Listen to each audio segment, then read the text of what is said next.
Hello and welcome to PFF Fantasy Football Podcast. I'm your host, Ian Hartitz, and happy Cordero Patterson week, everybody. Or, week 4, whatever the hell you want to call it. In this household, though, we celebrate 3 touchdown performances from one of the most versatile and explosive players in the NFL. I can't keep opening every podcast with this, Dwain, or maybe I can. I don't know. Anyway, Dwain McFarland joined with me as always. Dwain the Rock McFarland, as other people call him. Context matters on Twitter, at Dwain McFarland on Twitter. Dwain, how are you? And I'm good. I don't know where the Rock thing came from other than just the Dwayne, but that's where it ends. But yeah, man, dude, keep on rolling with the Cordero Patterson stuff as long as you can, Ian. Like, you deserve this. This is your 4 weeks right here. I'm praying for 5. Praying for 5. Hell, maybe even 6, man. 2021's been a weird year. 1 week at a time. I'm 1 week at a time. When we happen after 5, I'll pray for 6. I'm here with you, man. Always 1 week at a time here on the PFF Fantasy Football Podcast. You were probably listening to this Monday morning, maybe Sunday night if you're really crazy. Either way, we got 13 games to review. And let's get after it, guys. Browns beat the Vikings 14-7. Cleveland covers as a 1-point favorite. The under cashes at 51.5.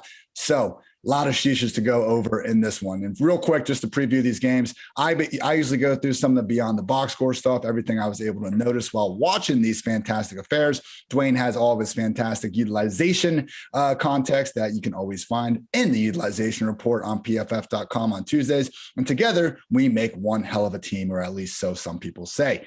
Anyway, Browns, Vikings, a lot of sheeshes to get out of the way here, people. Kareem Hunt, solid game, 69 yards and a rushing touchdown. Could have actually had a receiving touchdown as well. The problem is this was Baker Mayfield's, I think, worst performance I've seen him have since the first 6 weeks of last year.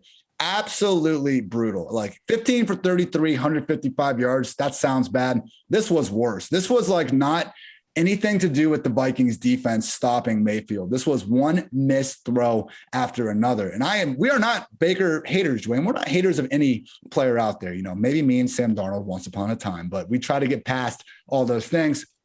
This was just awful. Like I made a highlight clip earlier this week of all of Baker's best throws to the first 3 weeks. I really thought he was playing great ball. And this just was the opposite of that because he took it from us, Dwayne. The OBJ breakout week was here. We all knew it was here. He was going up against Patrick Peterson, Bashaud Breeland. I recited those stats for you guys multiple times last week. And what happened? Not 1, not 2. I counted 3 should have been touchdowns for OBJ in this one. From the 3-yard line, got open on a cool little whip wheel route hybrid thing. Baker missed him. Had to step on a bomb from the 50-yard line. Baker underthrew him badly. But those pale in comparison to what happened at the end of the game when OBJ runs a crisp double route and gets wide open and Baker throws a line drive basically to the other side of him and they couldn't even complete the ball.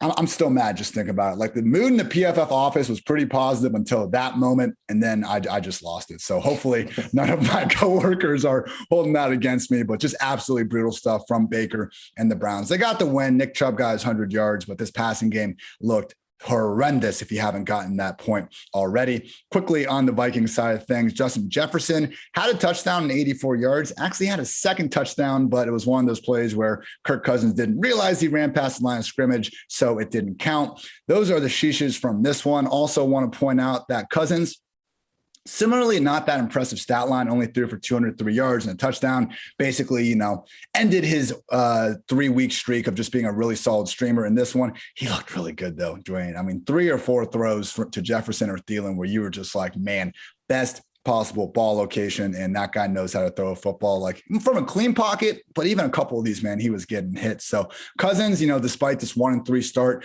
for the Vikings at this point, continues to play very good football. Only injury to note, Dalvin Cook briefly seemed to pull himself out of the game with a lower body injury, and then he came back because Dalvin Cook seems to every single game he plays in get hurt and then return, and then maybe he's hurt down the road, but believe you, he returns into that game after he originally got hurt. Tyreek Hill, Julio Jones, we see do this a lot. Dalvin Cook is the epitome of the running back position. So, Dwayne, those are my thoughts. And again, I just can't overstate how badly I'm pissed off that they took away the OBJ breakout game. But hopefully you have something to make me feel a little bit better about this.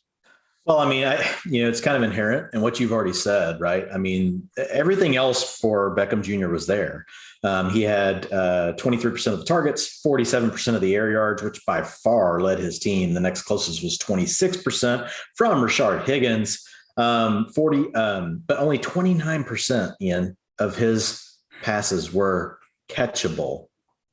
29%. So that's a problem. And it goes back to what you talked about with Baker. Obviously, your eyes were not deceiving you there. It was just really a bad day for Baker. They were bleeding. They were bleeding, Dwain. Yeah, man, these sort of things happen. All we can do, you got to go with the utilization. Look, everything else about Beckham is true. It's still shaping up like it's a funnel type passing game to him. There's really not anyone challenging. You got some other players sitting around the periphery, but he's the main dude. And he's getting the air yards, all the other things. Just got to have Baker have a better game. And look, Baker can just be one of those streaky quarterbacks. As far as the Vikings go, it's just like what you said around, the backs. Cook pulled himself out for a little bit. So you had more of an even split. Actually, as far as the rushing attempts go, 45% of the rushing attempts to Alexander Mattison, 41% of the rushing attempts to Dalvin Cook, which is not something we typically see. Like, once Cook says he's going to play, just like whenever he's in the game and he decides he's playing and he can come back in, he always will. We've never really seen this type of scenario where you've had Cook questionable all week and then really seen it be more of a split between the carries. So I'll have to dig deeper into that one tomorrow in the utilization report. Is that something that happened early in the game and they were already splitting, or was it just after the injury where Cook had to pull himself out? And that really is what allowed Madison to pull himself closer. And not that it's going to matter a ton, right? If Dalvin Cook's healthy, we're just going to play him every week. But we're always gathering these data points for in the future when a similar situation comes up. It's like, what do we have to refer to? The only other thing I would say with the Vikings, man, Tyler Conklin played really well last week, and they rewarded him this week with more playing time. Played 85% of the snaps, 73% of the routes per drop back. You guys know the magic number if you read my stuff. If you listen to me, 80% is where we want to be. Targets per route run, 18%. The number we want to be at is 20%. But that's right there. I mean, that makes him now. He is in the same conversation as Noah Fant. He's in the same conversation. I would actually rank him above, Gesicki, unless Jacoby Brissett is the starting quarterback. But he's right there. He's right there on the cusp of that high-end tight end 2, low-end tight end 1. The utilization is actually starting now to match up with the production that we've seen. So that's good news for him. The rest of the guys, pretty much the same. Look, Allen, Justin Jefferson, Adam Thielen, they're badass. Yeah. They kind of get a lot of targets. Very, very much badass. PFF Lily matchup stat. You guys could have guessed where I was going with this one. The most unrealized air yards in week 4 pre-Sunday Night Football. Number 1 by fucking far Odell Beckham Jr. at 133. Only other guys over 100, Calvin Ridley, Cortland Sutton. Man, Sutton's yard, those were complete prayer yards for my guy, Drew Lock. I wish I had something nicer to say, but that was getting brutal. Adam Thielen also hit 100 in this one. Robbie Anderson wasn't too far behind at 95. Real quick, I know we do use some technical terminology here. Air yards, if I throw a 50-yard pass to Dwain and he does not catch it, those are 50 air yards and 0 receiving yards. So when I'm saying unrealized air yards, these are the guys that had the biggest difference between those two metrics. And usually, for example, Hollywood Brown last week, we see the people bounce back a little bit after having this sort of performance on to week 5. Next matchup, we had the Washington football team defeat the Atlanta Falcons 34-30. Entertaining one. Didn't get my eyes fully on this one until the end. But, man, Taylor Heineke and Matt Ryan combined for 7 passing touchdowns. And we just saw points on the board really going up, from the second quarter on, one after another. Terry McLaurin had a pair of scores. J.D. McKissick had a wild, throwback catch touchdown for the eventual go-ahead score. Of course, the star of the show, people, was my guy, Cordero Patterson, who I already talked up plenty at the very beginning of this episode. He had a huge blown coverage touchdown at first. Then they threw him a fade because why not? And he caught that for a touchdown. And then he had a short little dump off where he broke a good 2 tackles on his way into the end zone. So this is a point where we have Wayne Gallman active for the first time all year. And Mike Davis, man, as much as I have been on the train with him, at this point, he's getting outperformed by the other running backs on his roster. 13 carries for just 14 yards.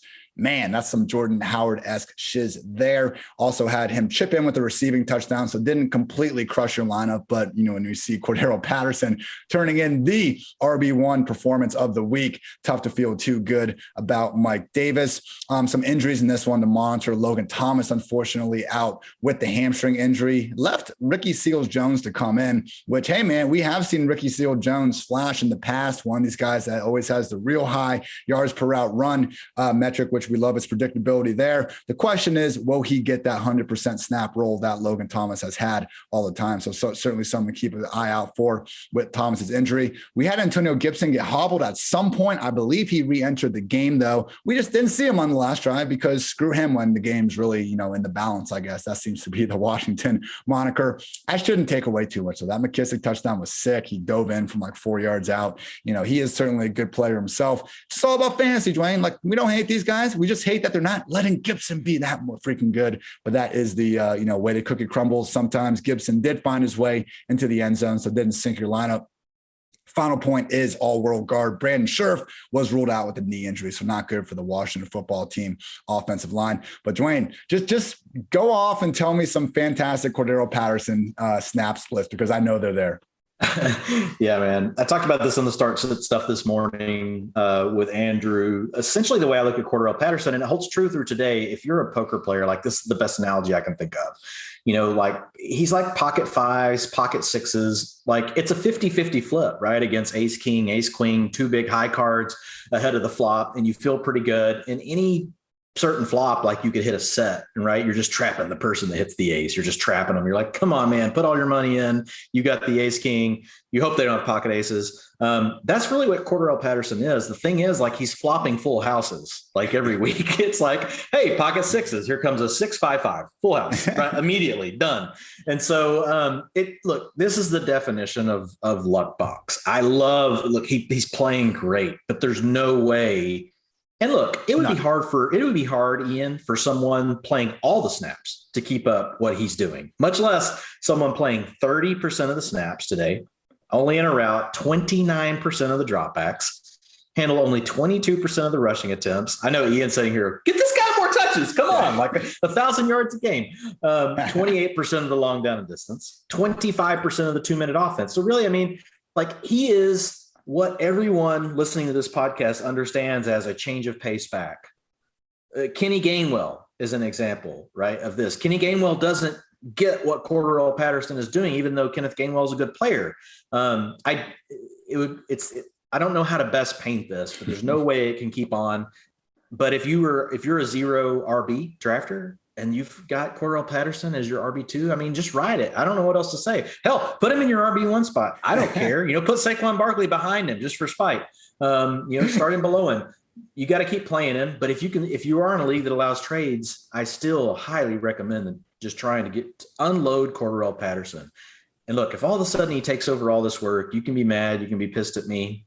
And like, I'll just take it on, but he's most likely, knowing his career archetype, all those things, it's not going to happen. I just don't see a way this keeps up.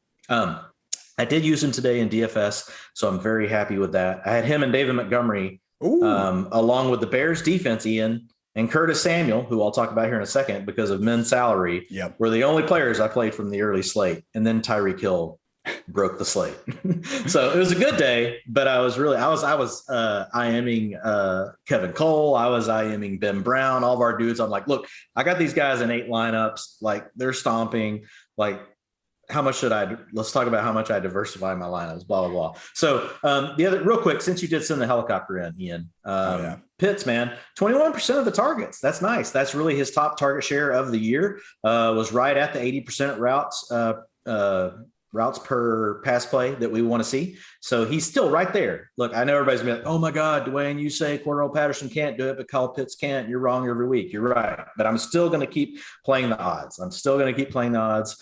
Because that's what you have to do over the long term in fantasy football. It can go wrong any certain week, but you have to play the odds over the long term. So give me those players very quickly. You guys know Calvin Ridley's badass, right? Well, 37% target share. You don't need to know anything else. I'm going to move on. So Logan Thomas was hurt in this game. He left.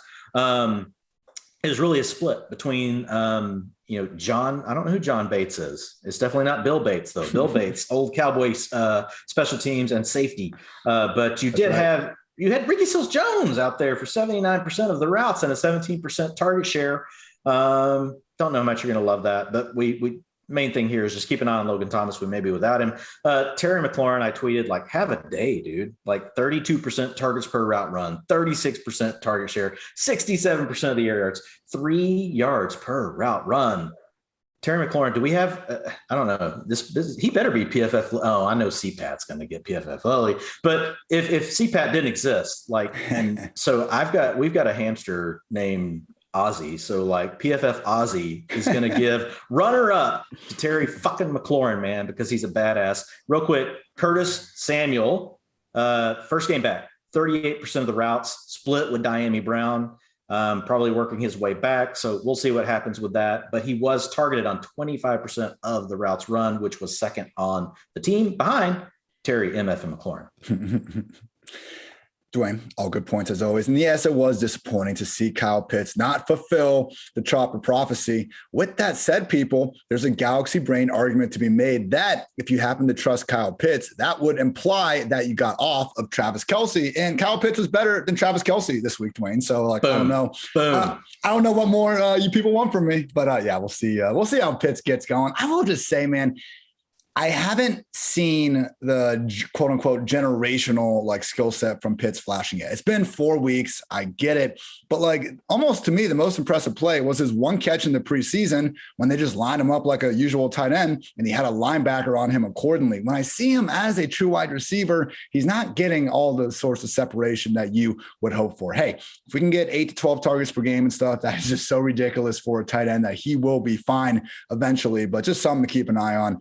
Eye test. I don't think it's something to, put a ton of weight behind, but just something to keep in mind as we move forward.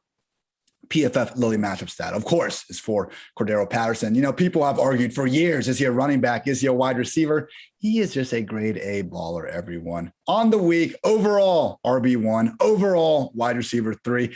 Pick your position, doesn't matter. CPAT, go freaking. I'm really happy for you, Ian. This is a moment. This is a moment, dude. He is an awesome player. You and Matt Waldman are the two people I know that love Cordero Patterson the most. And I remember when he came out and Waldman just writing, after the catch, like just, Patterson was amazing, right, at Tennessee. And, he was a junior college player that came over to Tennessee. Wasn't like necessarily the best route runner and all those things. And everything, Matt actually talked about came true. But like getting to see today, in the last few weeks, a team that's figured out how to try to get him the ball in space, and make these things work out. It's pretty awesome, man. For you, for Cordero Patterson, it's.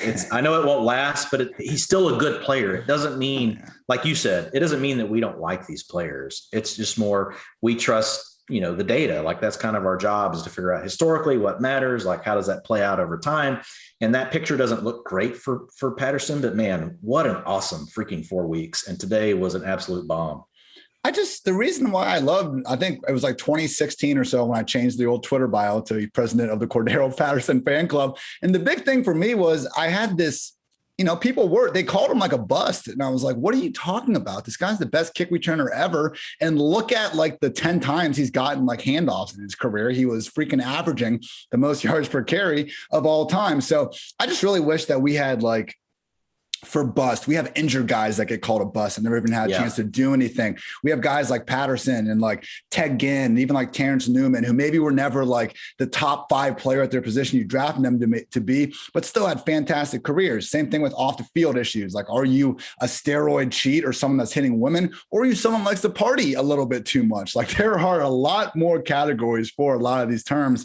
And I'm just happy that now, year 9, year 10, whatever it is for CPAT, all the public are finally starting to realize what I've known for 5 years. But we will get on with this Cordero Patterson centered podcast. Next game, Dwain, the Cowboys keep on rolling. 36-28, beat the Panthers. Really wasn't that close. We had Darnold get a few drives there in the end. And hey, garbage time points count the same in fantasy land. So not taking anything away from the man. Just realized I think this one was like 31-13 at some point in the second half. So Cowboys covered as 4-point favorites. The over hit easily at 52.5. Yeah, man. DJ Moore is so freaking good at football. 12 targets, caught 8 of them, 113 yards, 2 touchdowns. Finally found his way into the end zone. I mean, dude, he just every single throw to him. It's like the routes, the ability to catch the ball. And then the scariest part is when he finally gets it in his hands. Like, again, why was this not what they were doing with him last year? I don't know, but it doesn't matter anymore. It's what they're doing with him now. DJ Moore is a legit wide receiver 1 moving forward if you weren't treating him as that already. And also, shout out Ezekiel Elliott. Looked very good. Most runs of 10-plus yards since week 17 of 2019. Busted a 47-yard run. Just breaking a lot of tackles out there. Again, what have we been preaching on this, Dwayne? Like, it's okay for Pollard and Zeke to both be really good at their jobs. And that's what we saw today. Zeke averaged 7.2 yards per carry. Pollard was at 6.7. And because of that, Dak Prescott only had to throw the ball 22 times. When he did throw the ball, it was fantastic. He was throwing touchdowns to Amari Cooper, Dalton Schultz, Cedric Wilson, who had a nasty spin move on his, and even Blake Jarwin got one. So only guy that really didn't have the day people were hoping for, CeeDee Lamb, just caught 2 passes for 13 yards. That's just what's going to happen when you have a game where Dak's only throwing the ball 22 times. And to be honest, Dwayne, this has been a little bit of a trend. If you look at his starts going back to last year, complete games, total pass attempts, 39, 47, 57, 58, 58. Last 3 games, 27, 26, and 22. It did help to see him run the ball a little bit more. He only had 19 rushing yards in the first 3 weeks of the year, racked up 35 in this one. But even that, like, you could tell it was just a little more. He got loose, I think, on 2 scrambles. Maybe a read option went well. It wasn't like a new concerted effort to have Dak run the ball. Why would you do that? This offense is freaking humming. Just realize this defense, thanks to Trayvon Diggs, among other guys, Randy Gregory, Parsons are doing well on the front 7 as well. But Diggs, 5 picks in 4 games. Last year, we had the combination of Dak throwing the ball all over the yard and this defense sucking. Dak's still throwing it really effectively, but when the defense isn't as bad, we're just not getting quite as often of comeback mode shootouts for the Cowboys. We're still getting some shootouts, but now sometimes the other team is the one actually having to come back. But the star of the show, QB1 overall, pre-Sunday Night Football, one Sam Darnold. League high 5 rushing touchdowns through 4 weeks. Kind of like the only thing saving my ass from like hating on him is that people that were really behind Darnold can't even victory lap it too hard because nobody and their mother anticipated this dude providing such a Konami code rushing floor.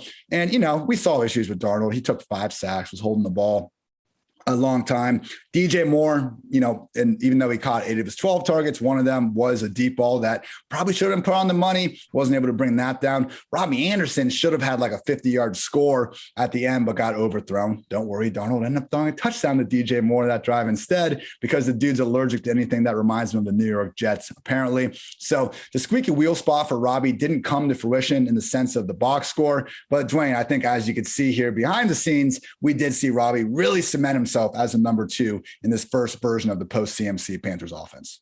Yeah, man. Robbie was great today from utilization standpoint. And that's what we care about like the most. Yes, we want the fantasy points, but you got to take a step back, let the emotions subside, be clear-minded. What drives fantasy points, right? And that's what we're here to talk about. And that looked really good for Robbie Anderson. He was out there for 90% of the routes. That was first on the team. He had 28% of the targets. That tied with DJ Moore. He was targeted on 26% of his routes run. That was also tied with DJ Moore. 42% of the air yards led the team. So good things, you know, may be around the corner for Robbie Anderson. What we've been waiting on is really for a game script to challenge the Panthers. And we saw that today. And our theory, or maybe a better way to say it is our hypothesis, right, was that maybe that would unlock Robbie Anderson. And that's really what we saw today. That did, from a utilization standpoint, unlock Robbie Anderson. So let's keep an eye on it. Tommy Trembles, man. Tommy Trembles. Everybody was all excited about Tommy Trembles. We got 42% routes run. Not going to cut it, old Tommy Trembles. But you just got Ian Thomas in front of you. Like, Jalen Smith can tackle Ian Thomas. So that tells you how bad Ian Thomas is, because Jalen Smith is dust. You already hit on Darnold, but real quick, man, 18% of the designed rushing attempts to Sam Darnold. Like, that's just freaking sick. Like, that's like, you know, come on, that's like Jalen Hurts. And, you know, that's like up there with the elites as far as design rushing attempts coming to, you know, a quarterback. So, you know, it is what it is right now. Sam Darnold, I don't know if he can keep his rushing attempts up, but it's awesome. And if you own Sam Darnold, like it's kind of tough, like to figure out, like we're going to start having conversations every week and the sit stuff, Ian, of, okay, do I start Sam Darnold over X? Like it's coming, like it's about to be here. Chuba Hubbard, just real quick on him. Rodney Smith out there for 53% of the long down and distance and 75% of the 2-minute offense. You had 60% of the rushing attempts going to Chuba. He handled almost 50% of the snaps. So he was still the back to own, but it was Rodney Smith getting the 2-minute and long down distance, at least half of that. So basically Chuba is getting 25 to 30% of the true passing down work, and he's getting about 60% of the rushing attempts. Just something to keep in mind. We're probably going to have another week with Christian McCaffrey out. Like, you guys can't see us, but I feel like I'm a weathercaster, like the way I'm moving my hands around. I need a green screen behind me. But Royce Freeman was the odd dude out. He didn't get anything. CeeDee Lamb, real quick, 24% of the targets, 35% of the air yards, led the team, 4.46 yards per route run, though. Right? It was just an inefficient day for Lamb. Look, these things happen, folks. He was out there 97% of the routes.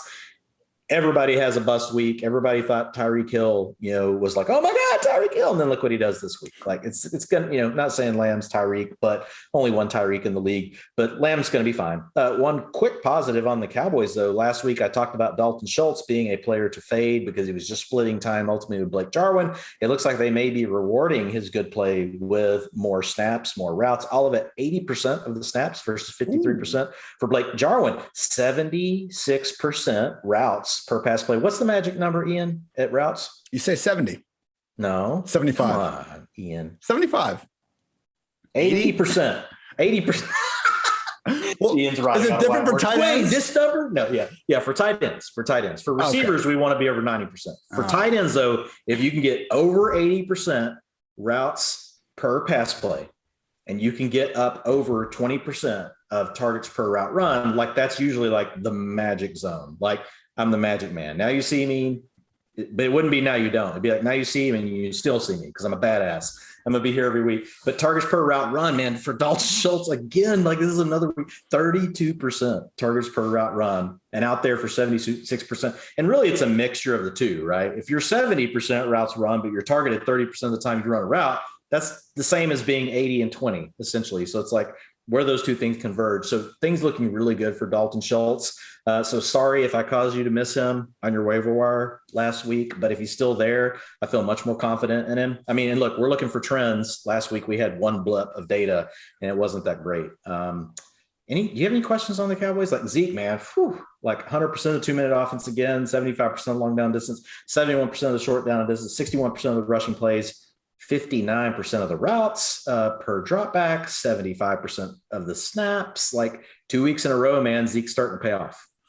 Yeah, only thing I'll add with Schultz, man, it's so because like last week we were sitting here going, hey, Schultz had 7 targets. Nobody else had more than 4. Like it's a 1-game blimp. Don't worry, people. Move on to today.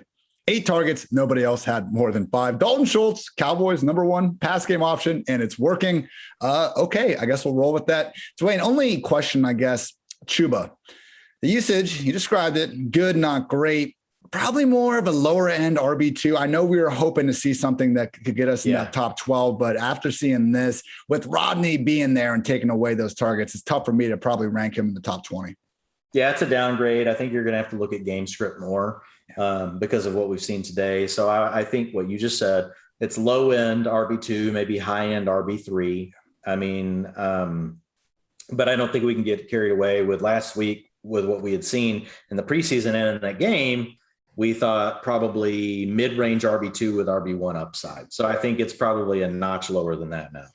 I'm happy that on our waiver wire pod with Shops Tuesday, we did give more of I think it was like a 25 to 30% fab recommendation. Wasn't a situation like Elijah Mitchell, for example, where should the guy also not get injured himself, he would be taken over for more than a couple of weeks. Just a good idea to, it is 1 week at a time. We want to try to win our next matchup, but try to have a little longer term view sometimes before completely blowing the bank on someone like Chuba, who, hey, is fine. But again, when CMC is not being put put on the IR, we know it's more of a short-term solution at the position. Only other note I had here before we get the PFF Lily stat is that Amari Cooper was making me cry early on because he left with a hamstring injury, but Coop gutted it out, man. Like, this guy's only missed 3 career games, but I feel like he's got that like Dalvin Cook in him where we always see him hobbling off before coming back in, scoring a touchdown. Good on Coop for playing through the pain, caught all 3 of his targets, nice amount of yards and a tutty. But PFF Lily stat, Ezekiel Elliott weekly finishes since week 1 of last season with Dak. RB3, RB6, RB13, RB11, RB4, RB8. Week 1, when you all lost your damn minds, RB46 against the Bucs. Since then, RB10, RB3, RB10. Ezekiel Elliott remains an RB1, albeit with Pollard being so much more involved this year in the passing game, not funneling as many targets, a little bit more mid-tier, low end, probably shouldn't have been the big 3, big 4 for some people, but either way, people, like, I got another one today. I think I got a Chuba versus Elliott, like, start sit question. Like, stop it. Ezekiel Elliott is in there. Like Dwayne said, if you want to, try to light a fire under his ass, moving from RB1 to RB2, that's one thing. Keep the guy in the freaking lineup, even if there is a fire. Next game, Giants defeated the Saints 27-21, ruining my ill-advised, return to the Superdome storyline going on here. Was able to overcome it. Shout out Jason Garrett and Daniel Jones for getting Giants the first W of the year. At least shout out Daniel Jones. I don't know about the clapper, but anyway, Giants covered as 6-point dogs, over hit at 44. So Dwayne, last week, the funniest moment of the week was Jameis throwing the wild touchdown, the back of the end zone, the Callaway, I believe, getting dapped up by his teammates going off the field. And then you see Sean Payton say, what the hell is that, man? Like, no, that was not good. We need to talk about this. The funniest moment this week, they go into overtime. Jabril Peppers is the Giants team captain, and he goes to the coin toss, calls heads, and after he wins it, he yells, mic'd up for the entire stadium to hear, boom, we want that ball. Fuck them, and just like going absolutely crazy. And then they won, man. I thought we were looking at a potential like Hasselback, like we want the ball and we're going to score. And like, oh my God, this is going to look so bad once Peppers gets like roasted for the game winning touchdown or something like that. Nope. They went ahead and won. So shout out Jabril, in a weekend where we had oh my gosh, Lane Kiffin, the Ole Miss coach, going, viral with his proclamation. Like I love when guys go out on a limb like that, and it just turns so bad sometimes in today's social media. It happens to everyone, Ian. It does. It does. Including me. Including you, including me, Dwayne. I'm just happy it didn't happen to Jabril because I want more of that. I want more shit talk, more energy like that because it makes the game more fun. And it does work out sometimes, and that makes things doubly as awesome. So we saw more of the end of this game, not the whole thing, but the main thing that popped out, 0. Not 1, not 2, 0 targets for Alvin Kamara, people. Not good. I believe we said last week, Dwayne, might be a good time to sell high on the guy because he essentially has more of it's not even like a Derrick Henry role at this point. It's honestly a little bit like Nick Chubb, where he's just not getting used in the passing game. 26 carries, 120 rushing yards. But the other problem is Sean Payton's love affair with Taysom Hill is not over. He's vultured 2 scores from inside the 10-yard line. And I don't want to hate on Taysom because he probably broke 6 tackles on one of those touchdowns. It's the same thing with JD McKissic. Like, these guys can be amazing, but until our guy that we drafted higher in fantasy land is getting those touches, we're not going to be happy. So Alvin's doing what the team wants. He's going to have more targets, but it's starting to look like that 80 reception, total that we've taken for granted over the years, becoming more and more of a pipe dream by the week. Other notes, Jameis had an absolutely gorgeous 58-yard bomb to Marquez Callaway, 226 yards this game. We're still not seeing the, Jameis let her rip, do whatever the hell you want all game type of offense. But if anyone is going to really emerge as the guy, maybe it's Callaway, or maybe it's Deontay Harris, who actually had 4 times as many targets than Callaway as I look at this now. So, Dwayne, bigger takeaway from the Saints is probably that Alvin is still the only guy we can really trust in terms of fantasy land, but whatever. Let's stay positive here. Let's stay positive with the man that you said will be the RB6 the rest of the way, and that is one Saquon Barkley. 54-yard touchdown catch. Lined up as an outside receiver, caught the ball in stride, made a move, scored. And that's what Saquon does because he's a great player that has always made these sort of huge plays that other guys can only dream of. Also scored the game-winning touchdown in overtime. So great week from Saquon, looking better and better by the game. I mean, for him to get 52 rushing yards on 13 carries with only a long of 17. Like, this Saints front seven is a matchup where you should expect like those brutal 10 carry, 20-yard starts, and then hopefully he pops one off. So the fact that he was able to look a little more consistent on a per down basis, only a positive. So final two shout outs here. Kenny Galladay caught 6 of 7 targets for 116 yards. Continuing to look, hard. This guy is not very good at separating, but with nobody else to really throw the ball to, he did make the most of it. Kadarius Toney was flashing a little bit with the ball in his hands. Good to see. You drafted him in the first round. Might as well give him a chance, but it was not either of them that scored the other touchdown. That was Mr. John Ross. Blast from the pass, 52-yard score down the middle. Great play by John Ross. Love it when these guys, again, a bust that a lot of guys in Cincinnati particularly are just going to never pay their attention to again. But hey, go get your career back on track, John Ross. Fantastic play. Hopefully the start of more to come. Only injury note in this one. Tojo carted in the locker room with a leg injury. Not sure the severity at this point, but man, he was already someone where I think, seeing Ty Montgomery, Dwayne Washington getting some reps too. Like, we already knew Tojo was not giving us the Latavius Murray, anything close to that standalone value. And if this injury is like even close to multi-week, please realize, people, like, he's someone that probably could have been cut a week or two ago. And again, if this injury is at all serious, that applies double now. Dwayne, do you have any sort of good news with this Kamara usage, or are we once again just saying, like, please try to find someone that doesn't really understand what's going on here? Yeah, I mean, look, it feels like Nick Chubb, but really the underlyings are far different. I mean, it's 87% of the snaps. He's basically getting the same utilization as every down MFing back Saquon MFing Barkley. It's the same.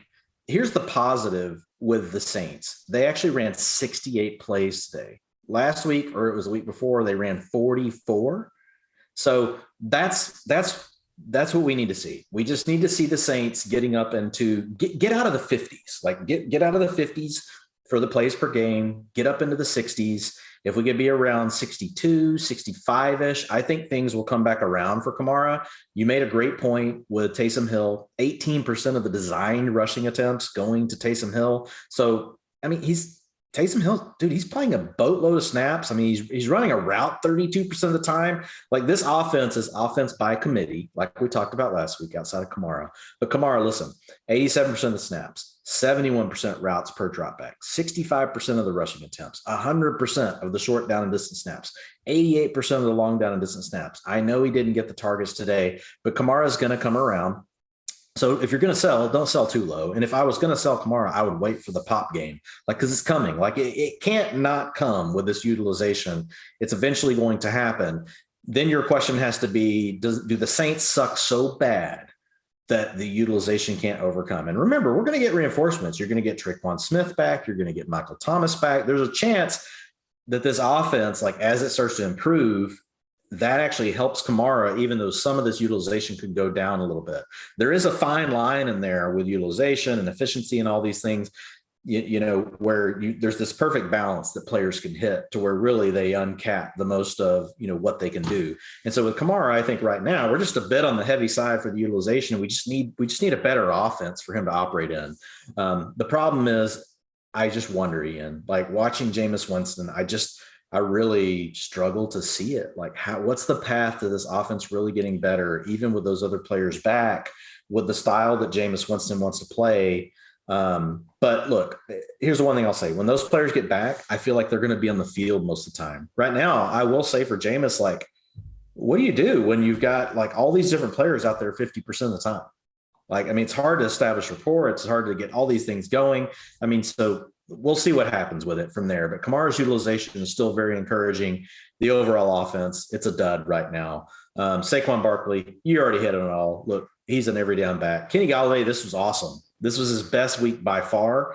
92% of the snaps, 94% routes per dropback, 24% of the targets. 42% of the air yards, led the team, 2.98 yards per route run. That is great news for Kenny Galladay, who's been battling hamstring and hip injuries for basically 2 years now. So he's looking healthy. You already mentioned Kadarius Toney, 24% targets for Kadarius as well, 83% of the routes. So he was out there 2 yards per route run on the day for Kadarius Toney. So we'll keep an eye on him. We'll see what happens with Sterling Shepard when he's going to be back. We should eventually get Darius Slayton back. So Darius Slayton will knock John Ross back down. Sterling Shepard will eventually take those routes back away from Kadarius Toney, but still good to see a young player getting to get on the field and actually, contribute something. Given to your point, you spent a first-round pick. Oh, last thing, Evan Ingram, 67% of the routes. That's up from 65% last week, 16% of the targets on the team. He was actually out there 69% of the snaps overall. And the main thing is when they had to pass, like they had him on the field, long down and distance, 80% of those snaps, Evan Ingram was out there. So I think slowly, I know people don't want to trust him, but probably working his way towards the bottom, of the tight end 1 or the top of the tight end 2 conversation eventually here for Evan Ingram as he gets healthier. You think that could be, the same way with Toney, though? Like once we get Shepard and Slayton back, that could theoretically hurt Ingram a lot too, particularly if Rudolph is going to, even if Rudolph's only taking 30-40% of the snaps, man, we might be able to find 10, 12 guys that are giving us more than that. Yeah, I think that could totally happen. I guess when I look at it, I just think of the other tight ends that are in that same range. They all have the same problem you just talked about, right? They're not getting enough routes. They're like in that 70-ish% range. There's other mouths to feed like Gesicki, right? You're having to deal with Waddle. You got to deal with Fuller. You got to deal with Devontae Parker. So there's a glob of players right there in that range that they all have a similar problem. And I think Ingram's will be similar to that. So he'll probably be in the conversation. My guess is the rest of the way, I'll each week have him somewhere between like 13, 16 or 17. Okay. Every week he's going to be somewhere right there. And there's going to be weeks where he might pop up to like 11 or 10, depending on matchup or who else, may be hurt on the team. Very fair. PFF Lily stat: Alvin Kamara targets in weeks 1 through 4 by year. 2017, we got Adrian Peterson giving Sean Payton dirty looks on the sideline, but they find a way to get the man 28 targets in his first 4 NFL career games. 2018, the Mark Ingram suspension. 47 targets in weeks 1 through 4. 2019, a little bit of a dip off. Drew Brees got hurt, had to have Teddy Bridgewater. 24 targets. Last year, 35. This year, just 14 targets, people. It hurts. We're going to have another week of people, maybe even myself. I don't know. If I'm feeling frisky, I'll send a tweet again that Derrick Henry has more receptions than Alvin Kamara. It's like one of the favorite things for fantasy analysts to do, and it is that crazy. So why not keep on keeping on? Chiefs beat the Eagles 42-30. Thank God, because the Chiefs -7 saved all my dumbass parlays I put in throughout the rest of the day. Chiefs covered at -6.5. I think was actually where it closed. Over hit at 54.5. Most sheeshas in a freaking minute in this game, man. Like first, only one from the Chiefs, really. Obviously, they were having most of their plays go right for him in this one. But Tyreek could have had legit 4 touchdowns, which is even more wild to fathom, because first drive of the game, he got, token, Tyreek, catch, crazy yak where just no one can seemingly even match this dude's speed despite the angle they have, just short of the goal line, despite, I think he might have been gotten ruled as a touchdown at first. They reviewed it and said he was just down. That led to that Mahomes shovel pass. That's actually an underhand pass to Clyde Edwards-Helaire for a short touchdown. And yeah, after that, it was all Eagles, miscues / referees deciding that, hey, you can't do that. First, Jalen Hurts missed Zach Ertz down the seam for a potential score early, running pretty much, wide open, couldn't get it to him. Then Dallas Goedert scored a touchdown, had a grown-ass man, breaking a tackle or two, nullified because of an illegal formation penalty. On the next play, Jalen Hurts rolled out, had wide open Greg Ward. Wasn't a great pass. It did hit his hands. Either way, that's going to be a sheesh. Should have been a short touchdown to there. And then Zach Ertz, I wouldn't even call it a drop necessarily, but Jalen Hurts threw this ball exactly where it needed to be. Ertz, not really known for separating, got 2 hands on it, had a defender on his back, couldn't come down with it. And then Hurts did complete a 30-yard touchdown to our guy, Devontae Smith. Unfortunately, Devontae was, pushed / went out of bounds and ended up being illegal touching. So it didn't count, wasn't able to, I guess, reestablish himself in bounds in enough time. So with all that said, Jalen Hurts still threw for 387 yards, had a pair of touchdowns, tacked on 47 rushing yards. Again, he just remains a fantasy football cheat code. Everyone haven't quite crunched his rushing numbers yet, but since before this game, and he added 47, so I don't think it's going to change too much. Since he took over in week 14 last year, 10th in the entire NFL in rushing yards. You just cannot get that from pretty much anyone else other than Lamar Jackson these days. Also, want to give a quick credit to Devontae Smith. We've been hoping for the breakout game, Dwain. I would like to think there's a bigger one, even bigger one on the horizon, but beggars can't be choosers. 7 catches, 122 yards. We will take that 8 days of the week, and was really making a lot of his money, downfield on the sideline. So great to see that, because if we can hit those passes, all those short screens and, yak hitters that the Eagles really run the rest of their offense through are only going to make things that much easier. Of course, the star of the day, Tyreek Hill, 11 catches, 186 yards, not 1, not 2, but 3 touchdowns. Last one, the Chiefs got the game clinching first down, and then it got nullified in a penalty. And Andy Reid said, no, I'm not going to run some draw and give the ball back. Let's let Mahomes just throw another 44-yard touchdown to Tyreek Hill and really ice this one. Travis Kelce really dudded, 4 catches, 23 yards, because Mahomes didn't need to throw the ball to Kelce. They even used him as a cool decoy on the goal line to set up a touchdown to Jody Fortson, which is a name I don't think I've ever pronounced until right this second. But yeah, it was cool. It reminded me of when Peyton did this a couple of times in past years, where he acted like he was audibling and looked at the sideline and was kind of waving his hands, and they snapped the ball while the defense is wondering what's going on. So good on Kelce for being a team player. And yeah, Mahomes 5 tutties. Last note, Clyde Edwards-Helaire, 14 carries, 102 yards, and he got that receiving score. Clyde, that's now his 3rd career game with over 100 yards and a touchdown, his career debut last week and this week. So, Dwain, I'm happy. After week 2, we said, all right, people, we know it's not good. We're going to keep going to the well with Clyde Edwards-Helaire as an upside RB2. And here we are. He continues to return that. I know we're not getting the Brian Westbrook, the Jamal Charles overall RB1 year. That's fine. He's still someone you should feel great about being in your starting lineup. I think that's all I have here, Dwain. What stuck out to you most from a usage perspective? Yeah, there's nothing to hit on the Chiefs. I'll break down Edwards-Helaire tomorrow.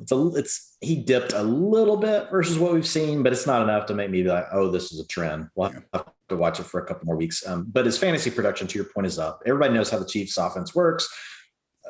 Look, they're all fine, and you named it, Fortson, Joe Fortson. I'll say Noah Gray had a 94.9 in the run blocking. Is that great, Ian?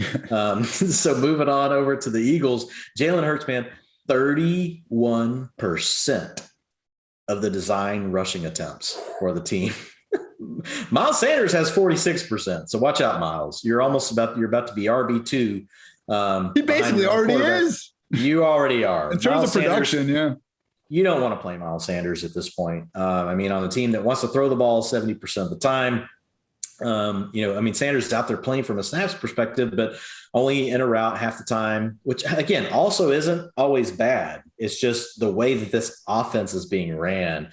The big thing is all the 2-minute offense, 100% of that's going to Kenneth Gainwell. So anytime they land in these games, like last week with Dallas, this week with the Chiefs, which was why I had Miles Sanders 6 spots below consensus versus, Fantasy Pros this weekend, because of exactly this. When they're big dogs, Miles Sanders is just going to be in the doghouse with Dwain. That's just the way it's going to be, because roles matter, utilization matter, especially when we see it's a consistent trend like this. Miles Sanders on the year, he does not play the 2-minute offense, period. So this isn't something like some offenses where it's like, oh, well, this week was this week was that. This one is actually very predictable. Nick Sirianni has said, Miles Sanders, no 2-minute offense for you. You're not allowed.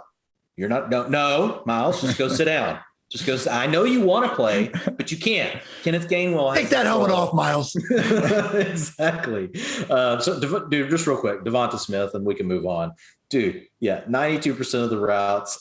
He was out there, 23% of the targets, 47% of the air yards, by far. That doubles up, more than doubles up. Everyone on the team, 2.18 yards per route run. I know that's a stat that you love, Ian. So he looked really good. 73.1 receiving grade on the day. So that's above average. Smith looked really good. And to your point, he could have even had a bigger day. But it was nice to see him come up with about 19, I think, today, PPR points. Yeah. So if you started him, as your wide receiver 3 or in your flex spot, you were rewarded after the utilization's been there all along. Today, the production came through for the folks that love Devonta Smith, which we're included in that group. 100%. PFF Lily matchup stat. Jalen Hurts fantasy finishes as a starter. QB 11, QB 1, QB 12, QB 20 in 3 quarters, and he still had 2 rushing touchdowns anyway before Nate Sudfeld came in for God knows why. This year, QB5, QB10, QB10, and pre-Sunday Night Football, QB4. At this point, if you're doing a top 5 rankings of your quarterbacks and Jalen Hurts isn't in it, I am not sure what you're doing. The Eagles might not be a good team, but Jalen Hurts is a great fantasy quarterback, and for that, we thank you, Jalen. Next game that I really don't think we need to spend too much time on. I was not able. This was the one game in the PFF office. We have 2 big screens that have 4 games on each. Then we have another game in the back, and somehow we could not fit. I think we just said, let's put Red Zone on again instead of putting Bills Texans on. That was the sort of respect we were giving to the 17-point dogs. And guess what? They didn't exactly earn it. Bills 40, Texans 0, under a 47 hit in this one. It was a lot of rain in this one. So with Josh Allen, making a few bad throws here and there or whatever, I wouldn't exactly attribute that to him suffering any sort of, negative regression or anything like that. Hey, dude threw 2 touchdowns, both of them to Dawson Knox, who we talked up a little bit on our waiver pod as having true usage change over the past few weeks. We also saw this backfield, Zach Moss find the end zone once again, but more or less split things from a carry perspective and also target perspective with Devin Singletary. On Houston, Brandon Cooks had 5 catches for 47 yards. The entire Texans offense had 109 total yards. So remember last week,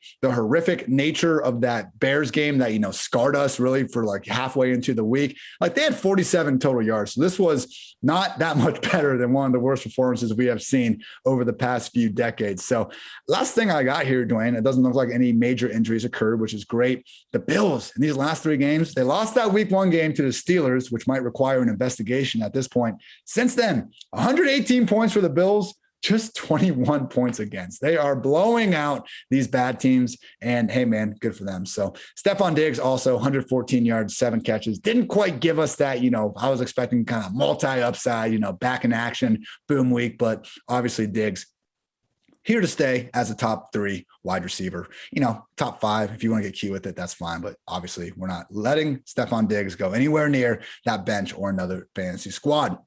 Dwayne, thoughts on this one?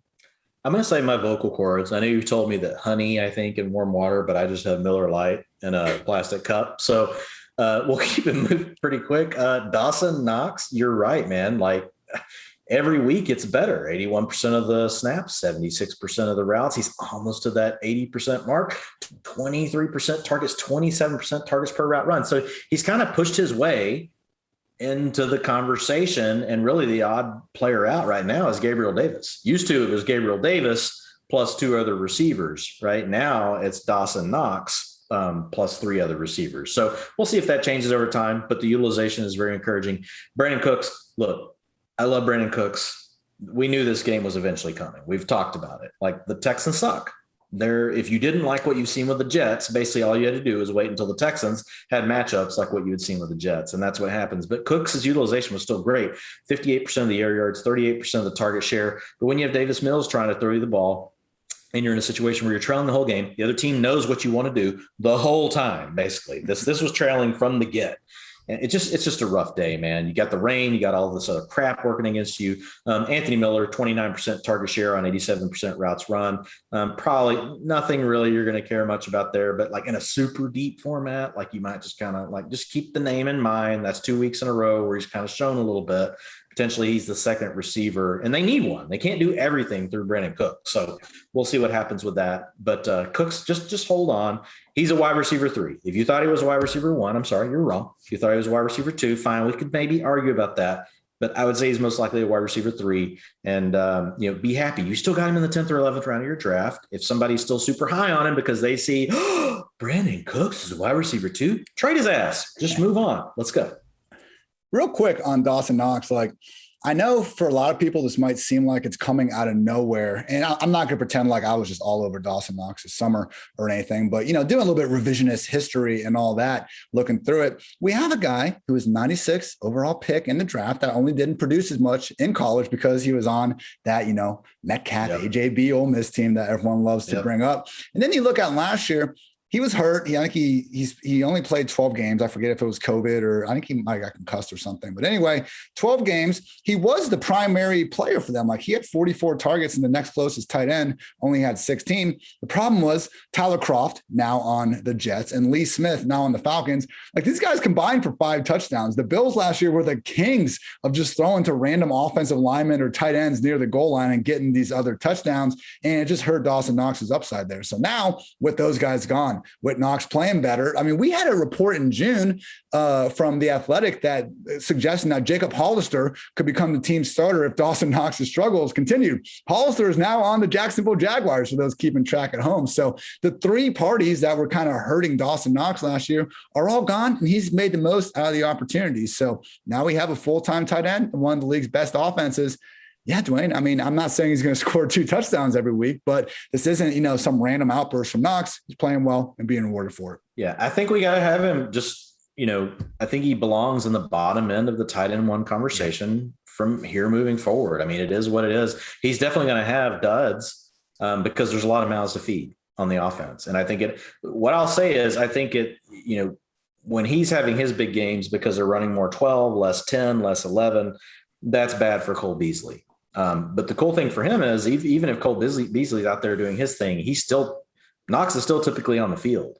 Whereas for Beasley, he's probably more script dependent, whenever you get into a situation like today, even though the Bills still keep throwing, they do change up their personnel usage from 10 and 11, which is 4 wide receivers and 3 wide receivers, more to the 12 personnel, which is 2 wide receivers and 2 tight ends. Yeah, Josh Allen only 29 pass attempts in this game. Usually not all that surprised if that total is doubled by the time 60 minutes are up.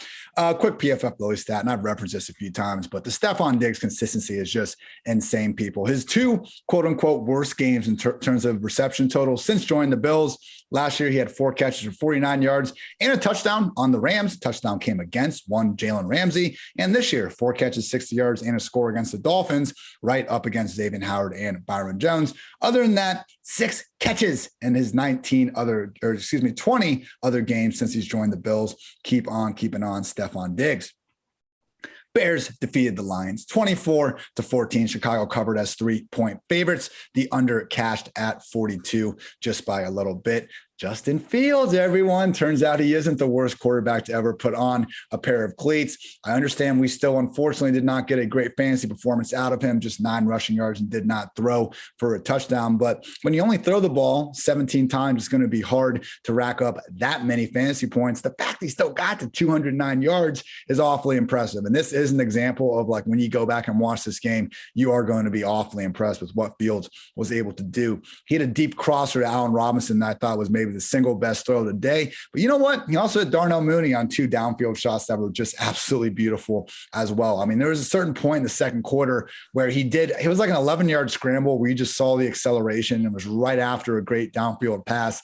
And I was just like, how the hell could any person pay, being paid to put the best team on the field to try to help your job, how could you let this dude sit for even the 2 weeks that it happened? But whatever, he's in the lineup now. We can let bygones be bygones there. Only problem for these wide receivers was there wasn't more targets to go around. For Darnell Mooney, it didn't even really matter. 5 catches, 125 yards. Allen Robinson had 3 catches for 63 yards. Problem was he only had 3 targets. So definitely, Robinson might need to just peg him down a little bit. This is going to be the sort of run heavy offense we're going to see going. But at the same time, I think we can at least feel better that the product that we saw in week 3 isn't going to be what it's going to be here moving forward. David Montgomery, it'd be a great story to talk about him right now. Unfortunately, he did suffer a knee injury, 106 yards and a pair of touchdowns before that happened. Per Ian Rappaport, Montgomery will have an MRI tomorrow. The initial belief based on early tests is that the hyperextended knee did not lead to a major injury, but the additional tests will tell the full story. We don't know. But if he misses more than a couple of weeks, like whatever you thought Chuba Hubbard was, Damian Williams is going to be much more than that because we know he can do all these things at a higher level. He's in an offense where he is going to be relied on, I believe, as a legit 80% back. Damian Williams, I thought was one of the sneakier kind of handcuffs throughout the entire offseason. He might just get a chance to prove that here moving forward. He was able to chip in this game. I mean, you saw the flashes already, 10 touches for 70 yards and a short score himself. We'll see what happens. I hope David Montgomery obviously gets the health as soon as possible. Just realize that Damian Williams will probably be the poster child on most waiver wire articles you read this week. On the Lions side of things, it was not funny. It sucked for him, I guess. But Khalif Raymond should have had 3 touchdowns, man. He had 2. Unfortunately, Goff missed them down the seam on what could have been another one. Jamal Williams out carried DeAndre Swift 14-8, much to the, tears of fantasy football managers around the world. TJ Hawkinson, 4 catches, 42 yards, not his best performance by any stretch. We did see Quintez Cephas bounce back with 83 yards, but at this point with these Detroit wide receivers, you're just kind of like it's honestly like, Dwayne, remember that? Are you a South Park guy? No. There's an episode where they were trying to explain the economy and kind of go through some stuff like that. And eventually Stan just wants to return his dad's like Margaritaville machine. And he ends up getting it like to the people deciding how much everything is worth. And he realizes their method is they have this like giant grid with like 100 different possible outcomes. And they just cut the head off a chicken and they toss it in the middle. And wherever the chicken ends up dying is what that item gets valued at. So I feel like that's pretty much your best guess with the Detroit Lions. Sounds accurate. Passing games. So with that said, Dwayne, can you please tell DeAndre Swift fantasy managers to relax? Because while today wasn't great, he still has the sort of pass-friendly role that we love in fantasy land. Yeah, he does. 73% of the snaps versus 30% for Jamal Williams, 71% of the routes versus 13% for Jamal Williams, 35% of the rushing attempts versus 61%, where Williams was out there early in the game. But look, the Lions are always going to find themselves in these scripts, either close or they're going to be trailing. And by the time the second half rolls around, most cases, rather than not, you're going to have DeAndre Swift leading the Lions backfield. It's not to say Jamal Williams is bad, but just the roles that you got DeAndre Swift in are more favorable. 74% of the long down distance, 100% of the 2-minute offense, which we were a little worried about last week because Jamal Williams took over a little bit of that. So it's one of these interesting things, Ian, where, the fantasy points didn't come through in the box score today, but I'm more encouraged by what I saw today from DeAndre Swift's utilization than what I was last week, which kind of actually gave me like just a slight like antenna kind of going up thing. Like, okay, what's going on here? The Lions suck. If Jamal Williams is going to be out there in a 2-minute offense, this could become a problem. That wasn't the case today. So Jamal Williams definitely, from a standpoint of he's the guy that's really got to walk more of a fine line to get to his fantasy points. For DeAndre Swift, like it's a much wider array of different paths, right, that could lead to his value, which is really what you want. So DeAndre Swift, you're going to be fine. 15% of the targets, 18% targets per route run. Those things are all still elite. You hit almost everything with the Bears. Let's see what happens. Damian Williams did come in and demand a target on 25% of the routes run, ended up with a 12% target share. So I think you really hit the nail on the head with your analysis around what Damian Williams's value could be. I'm gonna have to check in. I don't know where we are with Tariq Cohen. I know he was on the pup, so we're getting closer. It'll be interesting to see what happens with him. But for right now, Damian Williams definitely be on folks' radar. Montgomery did send out a tweet earlier. It does sound like he avoided. He believes, and I think the team believes he did avoid major injury. But let's wait. Let's see what happens. As far as the receivers go, you already hit. Look, the only thing I'll say with Allen Robinson, look, I know this is not going to be comforting to anyone, but 90% of the routes led the team. 24% of the targets, second on the team behind Darnell Mooney. And you and I talked about Mooney last week on the show about, wow, like, look at this guy. Like, he's doing everything. It's really kind of a 1A, 1B thing between Allen Robinson and Darnell Mooney. Cole Kmet, even though he's out there plenty of snaps, he's out there more routes, more of that's going to Mooney, as the second, guy in the rotation. Today, he was the first. So TJ Hawkinson, last thing on back to the Lions real quick. It's kind of weird going back and forth between teams. My bad. Miller Lite talking 23% of the target share. So he's going to be fine, folks. 96% routes run. What's the good number? 80%. What's the good number for targets per route number? 20%. 20 targets per route. Targets per route is 20%. Routes run per passing play is 80%. He's at 96. Targets per route run is 20%. He's at 20%. So TJ Hawkinson is doing everything you want. You already mentioned it. 8 targets, 4 receptions. Like, he's going to be fine. I don't know that this means there's a buy low potential, but if there was, like, I would definitely go buy it. There's really nothing else to want in this offense. It's what you said, the bloody chicken wallowing around all over the tic-tac-toe board or Connect Four or whatever it was. You said it much better than me. But yeah, I would avoid the Lions offense outside of TJ Hawkinson, DeAndre Swift, and Jamal Williams. That's the only players I want to own on the Lions offense. I thought you were testing me again with the percentage right after you had said it. I was like, I'm not missing it this time. But you had it. You did. You just heard the wrong number. But you did hit the 80%, which is the correct number. Ian. One for two. Batting 500 people. That's I'm going to get you. I'm going to get you up over 600 before the show's over. PFF Lily takeaway. Just a cool thing I saw. And again, Swift's fine, but this year in the first 3 quarters of the game, Swift has 12 catches. In the fourth quarter, he has 11, which makes sense. The Lions are falling behind a lot and we're getting that garbage time. But I don't know, Detroit kind of seems like he's your best offensive player with the ball in his hands, maybe throwing the ball before the game is out of reach to begin with. Colts defeated the Dolphins 27-17. Indy covered as a 2.5-point dog over cashed at 41.5. Probably like the most boring game of the afternoon. And you know what? For Carson Wentz, that's a good thing because we want boring with Wentz. Usually it's like horrific. What are you doing type of, takeaways from this guy. But hey, good on him. 2 touchdowns to the largest player in the NFL, Mo Alley Cox, was able to find Michael Pittman for 59 yards, 6 catches, and even Zach Pascal, our favorite touchdown hoarder, didn't find the end zone today, but 4 catches, 44 yards. Jonathan Taylor actually found his way back into the end zone. It is still legal for JT to score touchdowns, 103 yards and a score on the day. And we had the token. We want to trade Marlon Mack, so get a good look of him, everybody. Game, 10 carries, 22 yards, and they even threw him a wheel route, like contested coverage. Like they so clearly wanted to try to get Marlon Mack going in this one, and he just really could not do it. I don't think he looks complete dust or anything like that. Like, okay, maybe he can go somewhere and be a guy. But like Dwayne, you were trying to talk last week about potential trade destinations for Mack. I can't imagine anyone like willingly bringing this in. I think we're looking at like a Jamie Collins type situation where, oh yeah, we want to trade him. Nobody wants to trade for him. Now we're going to cut him and anyone can take him if you wish. So hey, hopefully Mack turns it around, but it's not going to be in this offense. On the Dolphins side of the ball, man, Jalen Waddle, they were peppering him early and they just stopped. And he was actually making some things happen after the catch. I understand last week's stat line was like just ridiculous. The, 12 catches for 58 yards or on 13 targets or whatever it was. This week, 33 yards on 4 targets. He just couldn't get more involved than Mike Gesicki, who found his way back to the end zone, much to, Dwayne and I's just, we can't figure out what the hell you're doing part of our brains.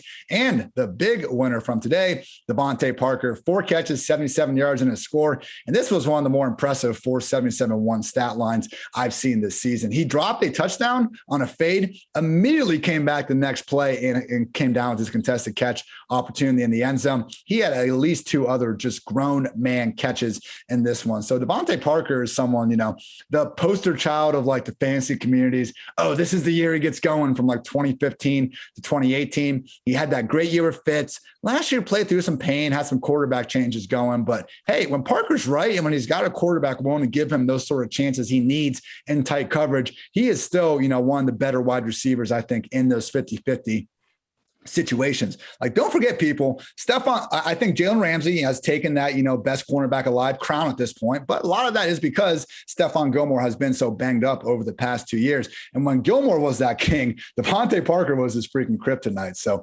Parker, I still don't think he's necessarily someone we can trust. It's more like a wide receiver 4. And honestly, at this point with Waddle's snaps going up and it's not his snaps, but his targets kind of being so volatile with Jacoby under center, I'm not sure if I'm too interested in playing any of these guys as long as Jacoby is there, other than maybe Mike Gesicki, but at least we're seeing Parker going out there making some plays. Maybe we'll see a situation where we can get behind Parker and Waddle because Will Fuller, of course, not exactly known for being able to stay on the field, suffered a hand injury. To my knowledge, it didn't look like he returned. I don't know, Dwayne, I was never paid to catch footballs professionally. Seems like having 2 healthy hands might be important to accomplish that task. So that's all I got here. Let's talk about a situation that we were down on appropriately. And now it's like, oh my God, even we weren't low enough, Dwayne. Let's talk about the Miami backfield. Yeah. If you're still telling yourself that it's going to be okay if I own Myles Gaskin, it's okay. It's okay. I got him as my RB2. who gives a shit? You do not want this player in your lineup. It's a disaster. They're rotating backs. They have been for multiple weeks. And like this week was just really the crescendo. Malcolm Brown, the elite Malcolm Brown, Ian, he's elite. That's his full name, Malcolm Elite Brown. A lot of people don't know that. That's really what it is. But for some reason, he's 67% of the snaps, 57% of the rushing attempts, 75% of the short down distance, 55% of the long down distance, and 100. You have to, Ian. You have to have Malcolm Brown. He's so speedy. He's such an elusive player. You must have him out there during the 2-minute offense. Like that. That's where you make your money if you're Malcolm Brown. That's a problem for Myles Gaskin. He's essentially lost everything: dignity, respect, snaps, routes, you name it. They are all gone from Myles Gaskin. You should not have him in your starting lineup. He's borderline droppable at this point. I'm not going to say go drop him. But you cannot have him in your lineup. Period. You cannot. If you have him in your lineup, don't show Ian and I, because we do not want to see it. We don't want to talk to you about it. We don't want to try to comfort you. All we're telling you is that we love you and that you should get Myles Gaskin on your bench. Okay. Until we see something else. He is the best back in the backfield, folks. We get it. We agree. But the coaches, for whatever reason on this team, they don't care. So you just got to move along right now. The only positive is that Ahmed has really just been reduced. It's mainly a two-person backfield. The problem is Malcolm Brown is getting all of it. I don't get it. It's maddening. It's like the Marlon Mack thing. 31% of the snaps to Marlon Mack, 29% of the rushing attempts. You got to keep Jonathan Taylor close to the 50%, of the rushing attempts, Ian. You have to, because that's how you win games in the NFL. You got to keep Jonathan Taylor towards just half of the rushing attempts. So to your point, evidently Marlon Mack, no one really wanted him in a trade, so they're not going to play him again. That really sucks for the whole backfield. Sucks for Nyheim Hines. Sucks for Jonathan Taylor. It is what it is. Jonathan Taylor, though, you're at least going to keep playing because he's a really good player. Myles Gaskin's probably replacement level, maybe worse. Michael Pittman is the bright spot of this game. 25% of the targets, 94% of the routes. That's 3 weeks in a row over that number of 25%. So Michael Pittman officially, you can put the stamp on it. He's a target hog, so you're going to want to keep playing. Yeah, great stuff from Michael Pittman over the past few weeks. And I do think more so, if you go from the playoff game to what we've seen this year, have seen more flashes of him being more than just a big yak guy. Hey, that's not a bad thing to be in and of itself, but we could see a scenario where he does emerge as a pretty legit wide receiver one. PFF Lily stat is in respect to Carson Wentz. 0 people, and let me explain this before you turn off the podcast, 0 turnover-worthy plays this year for Carson Wentz. He has 1 interception when he tried to underhand a ball to Jack Doyle on a shovel pass where Doyle pretty much got taken out. Maybe he shouldn't have done that. I understand if you want to charge that as 1, but it was iffy. And he's only fumbled once. And the fumble was on a 4th and 1 bad snap where they were trying to QB sneak the ball. So Wentz, he's still holding the ball a little bit too long. We're taking the sacks. It's not been great, but he has been doing a better job than in past years of at least not turning that thing over. So this is why, a lot like any stat, like PFF grades, turnover-worthy plays, interceptions, yards per attempt, any stat needs to be taken, in proper context. That's why Dwain's whole life mission is to tell you all that context matters. But, when I sent out a cool chart last week, it just showed big time throw rate and turnover worthy play rate, showing the quarterbacks and where they kind of lined up on an axis. I did in Excel. All the cool kids, I guess, only think that they think you need R to make any freaking graph these days. You can still do these things with a simple Excel chart, people, but that's a battle for another day that I'll probably lose to a bunch of really smart guys. But anyway, one person just said these turnover worthy plays seem pretty subjective. I bet Lamar's pick 6 to Honey Badger was ruled 1, even though the wide receiver wasn't paying attention. It's no, that specific play you mentioned actually wasn't 1, because those are the types of things we're trying to avoid. Dwain, do you have something you want to say? Oh, no. I love whenever Ian catches a nerd. I love when you catch a nerd by the tail, Ian. Sometimes it's me. So, I like it. I like it when you do that. You're like, no, buddy. No. We didn't count that one. You were giving me the one. I was like, I'm not sure if you want to say something, if you're saying I'm number 1. So I appreciate that. Well, you are number 1 in my heart. Always. All right. Last one of the 1 o'clock group. Jets defeated the Titans 27-24. Jets covered as a 5.5 point dog, over cashed at 44.5. So Ryan Tannehill couldn't quite get the 300-yard mark on 49 attempts, probably because both Julio Jones and A.J. Brown were out with hamstring injuries. So I believe going into this game, Tannehill was our third highest graded quarterback. Took 7 sacks in this one. Usually that does tend to be a little bit more of a quarterback stat than an O-line stat. But let's just stop with the every time Tannehill has a mediocre game, like we need to think about, hey, is this like Miami Tannehill coming back now? He's been doing this for 2.5 years. He didn't have his top 2 receivers in this game. Chill out, everyone. Derrick Henry, 33 carries, 157 yards, and a tutty on the ground, just doing big dog things. I mean, you guys know he is probably the RB1 at this point with Kamara not getting the catches and CMC out. And as far as the receivers, man, it wasn't, okay, these guys had okay games, but it wasn't Chester Rogers, wasn't really Josh Reynolds, wasn't Nick Westbrook. We're still not going to learn your entire last name yet. Jeremy McNichols, 8 catches, 74 yards on 12 targets. Derrick Henry, for those counting at home, just 2 targets. I don't know, Dwayne. It seems like to me that getting, a Henry, maybe even half of those would make more sense. But when the guy has 35 touches in the game, it's really hard to argue too much about Henry's usage. So good on you, Jeremy McNichols. And if any of you out there in 32 team leagues happen to start Jeremy in this spot, good for you as well. The good, more interesting side of things was this New York Jets offense, who finally had a chance to do something with themselves. They faced Carolina's blitz happy and just pressure happy more than anything defense in week 1, impossible spots against the Patriots and Broncos after that. This week, Zach Wilson making plays, man. 53-yard bomb to Corey Davis, 54-yard bomb to Keelan Cole. Like, these are throws that only a handful of quarterbacks in the league could make. So wasn't all good. Like, he should have won this game with a touchdown, not a field goal, but he skipped the damn ball to Ryan Griffin's feet. Others misfires throughout the game. But again, it's that off script, just tantalizing arm talent ability, which is why this dude was a 2nd overall pick.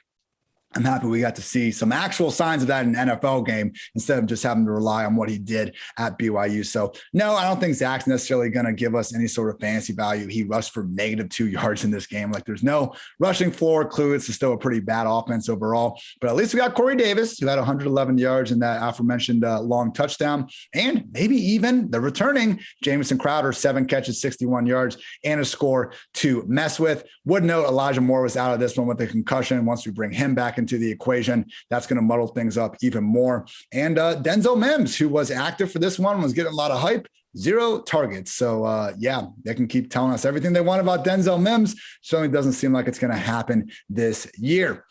Dwayne, you got some talk about the Jets backfield, because I thought we were down to Michael Carter and Ty Johnson, but oh no, here comes Mr. Tevin Coleman again. But it's okay. It's okay. Do you hear that noise? That's listen. Yeah, well, it's my computer. It's acting stupid. For some reason, it's really noisy. But what I would like to say that is Michael Carter just slowly starting to take a grip right around the backfield. 51% of the snaps, 34% routes, 57% of the rushing attempts. That's 2 weeks over 50%. And he started to pull away a little bit of the long down and distance work. He is almost at 60% of the short down and distance work. So I think we're officially at that spot where Michael Carter is the lead back for the offense. I know it's not a great offense, but like you said, they had tough matchups early in the season. So I think we're in a better spot with Carter going forward. This week, really, last week, it's kind of been this evolution that's been slowly, one step at a time. But I do believe Carter's taking over. Ty Johnson last week really handled all the passing down work. Well, this week, really, Ty Johnson was kind of like just 30% of everything, 30% of the snaps, 30% of the routes, 13% of the rushes. There's a 3 in there. I know it wasn't a 30.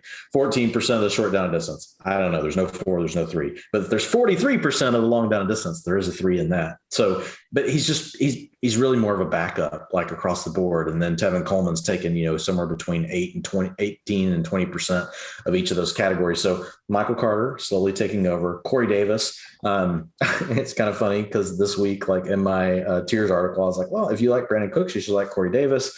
And this is why, like, you just get a better matchup, right, for a bad passing offense. Mm-hmm. And it worked out. He had 24% of the targets, 49% of the air yards, very similar to what we saw with Brandon Cooks. Actually beat those marks today, but it was in a better matchup. Yeah. And so we saw Davis come through, perform. I don't know where he ranked for the day, Ian, but he's probably borderline wide receiver 1 so far. Yep. He's wide receiver 2 probably. And then Jamison Crowder was back. So finally, Crowder's dealt with COVID. He's dealt with a groin injury. You know, he was hurt during the preseason.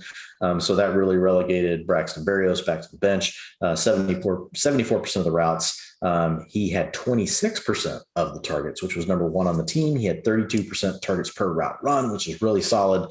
Averaged 2.18 yards per route run. So probably looking at this being, you know, Corey Davis, Elijah Moore on the outside. When they go to 11 personnel, 3 wide receivers, 1 tight end, 1 running back, you're going to see Jamison Crowder back in the slot. And look, we've seen Crowder have some really nice games, you know, in the past. I know people want to just give up on him and they move on.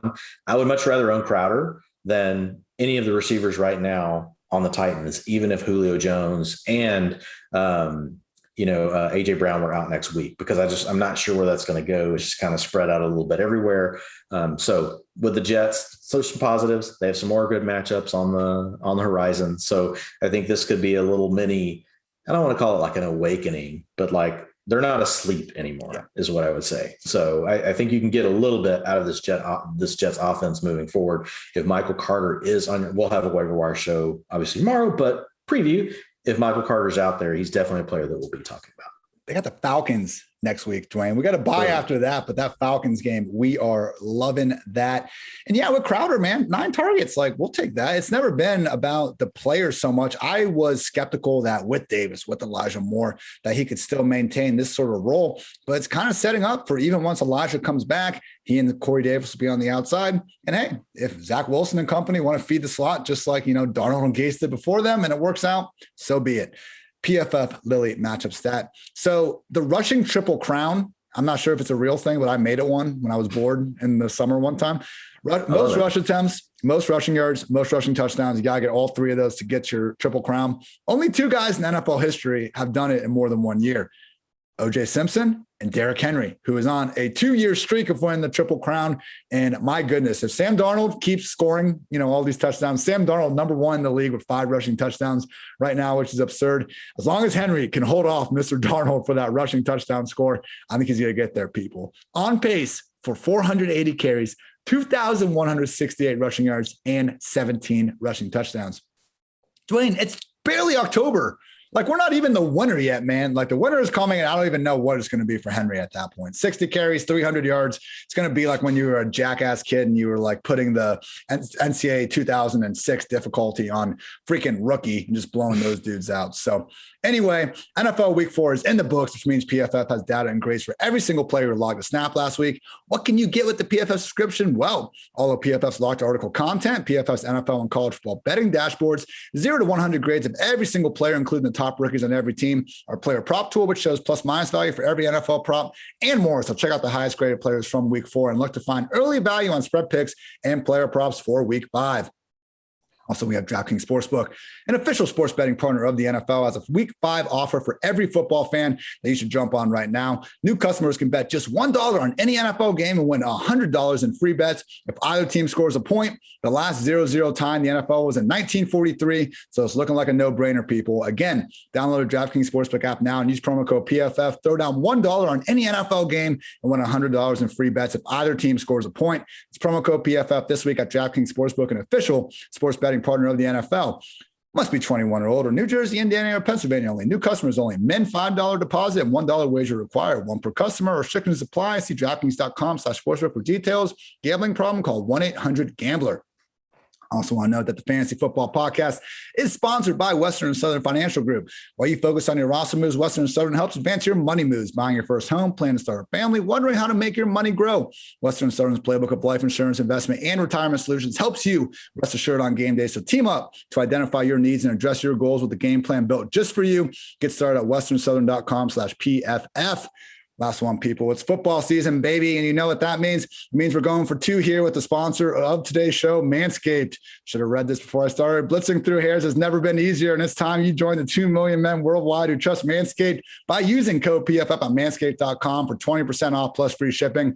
It's 3 and out the window with all other trimmers. Now go tame that Wildcat offense. The brand new Lawnmower 4.0 is here to take your defense to the next level. This 4th generation trimmer features a cutting edge ceramic blade to reduce grooming accidents thanks to their advanced skin safe technology. Fantastic stuff. Again, get 20% off and free shipping with the code PFF at manscaped.com. That's 20% off with free shipping at manscaped.com and use code PFF. Stiff arm your pubes out of the playoffs this year with Manscaped. Dwayne, we got the afternoon games to clear up. 4 more of them after I've just lost my dignity there. Ravens 23, Broncos 7. Who doesn't love to blitz through hair? Come on. I mean, everybody loves to blitz through hair. It's better than some of the reads we had going earlier in the inner season. That's all I'll say. Baltimore covers as a 1-point dog. The under cashes at 44. Unfortunately, Teddy Bridgewater suffered a concussion, and this one was not able to return in the second half. As some of you might know, I am a major Drew Lock apologist, not because I think he's good. I just think he's entertaining for sometimes good and oftentimes for much, much worse. If I had to describe his playing style, I would say it's like a middle-class man's Jameis Winston, on crack or something like that. So with Drew Lock, we saw a lot of that in this one. I mean, it was just bad, man. It was like he must have had Cortland Sutton on his fantasy team because it was one bomb after another. And then at the end of the game, he was just feeding him end zone targets. Ultimately, Sutton couldn't finish with more than 3 catches for 47 yards. It was just bad. I really wish I had something. I have one nice thing to say about Drew Lock. He had one play that got called back on a holding where he broke a tackle and made like a cool 20-yard pass downfield. That's all I got, one play. So moving right along in the first part of the game, our friend Alberto had a step down the sideline. Teddy just missed him. Why was there a 40-yard target going downfield to an open Alberto? I don't know, but it could have been a nice completion. And we also had, one of many opportunities deep for Sutton, but Lock just sailed it. One in particular, he was especially wide open, would have been good for 40 plus. Lamar Jackson had a nice week, 316 yards and a touchdown. Gorgeous bomb to Marquise Brown, who caught it this time, 49-yard diving score, caught 4 of his 5 targets for 91 yards on the day. And should have been an even bigger day for Lamar and Mark Andrews. They had a 30-yard touchdown that ended up getting called back on a face mask, I believe, that seemed to pretty much have nothing to do with the play. So sucks when that happens, but just realize, ever since Mark Andrews had that, relatively slow start in the season, he has come back with a vengeance over the past few weeks. Lamar was Lamar, only ran for 28 yards in this one. I don't think it had too much to do with the back issue. I think it was just Baltimore being up by 10 for the majority of this game, and Lamar continuing, to be fair, to have a lot of success throwing the ball through the air. So should only, continue as we get Rashad Bateman back into the lineup before too long. I guess the big talking point, Dwayne, I don't have too much more to talk about on the Broncos. So Tyson Williams, surprise, healthy scratch, man. I thought Tyson looked like the best running back in Baltimore so far this year. They seem to really say the same throughout the preseason when they had all these injuries in the first place. But then you look up, it's Latavius, Le'Veon, and Devontae Freeman. Tell the people what there is to take away from this group. And if you have any idea why Tyson was pretty much cast aside. Yeah, I don't have an idea, but they have been moving more and more to Latavius Murray. So Latavius Murray is the player you want to own right now. 67% of the rushing attempts. That's really high for the Ravens backfield, considering, right? The quarterback typically gets 10 to 30%. Lamar Jackson had 11% of the design rushing attempts today. 17% of the attempts went to Le'Veon Bell, and then 6% went to Devonta Freeman. I don't know how much you folks have watched Devonta Freeman, but I've watched pretty much all of his carries. Just doesn't look right. It's gone. At least it seems that way right now. Maybe he's dealing with an injury or something, but they obviously like him better than Williams, which is surprising because, Freeman does not look good. 75% of the 2-minute offense went to Le'Veon Bell. So Le'Veon Bell maybe is going to be the passing down back. So short down and distance, 100%. So short down and distance, again, I guess I should clarify these things. Not everybody is listening to the podcast again for like the 5th time. This could be the first time. But short down and distance is 1 to 2 yards to go on 2nd, 3rd, or 4th down. So it's a better stat than inside the 5. Because typically they're synonymous. You just want the back, the team wants out there when they just got to get a few yards and they want to make sure they get the conversion. So Latavius Murray owned 100% of that role today.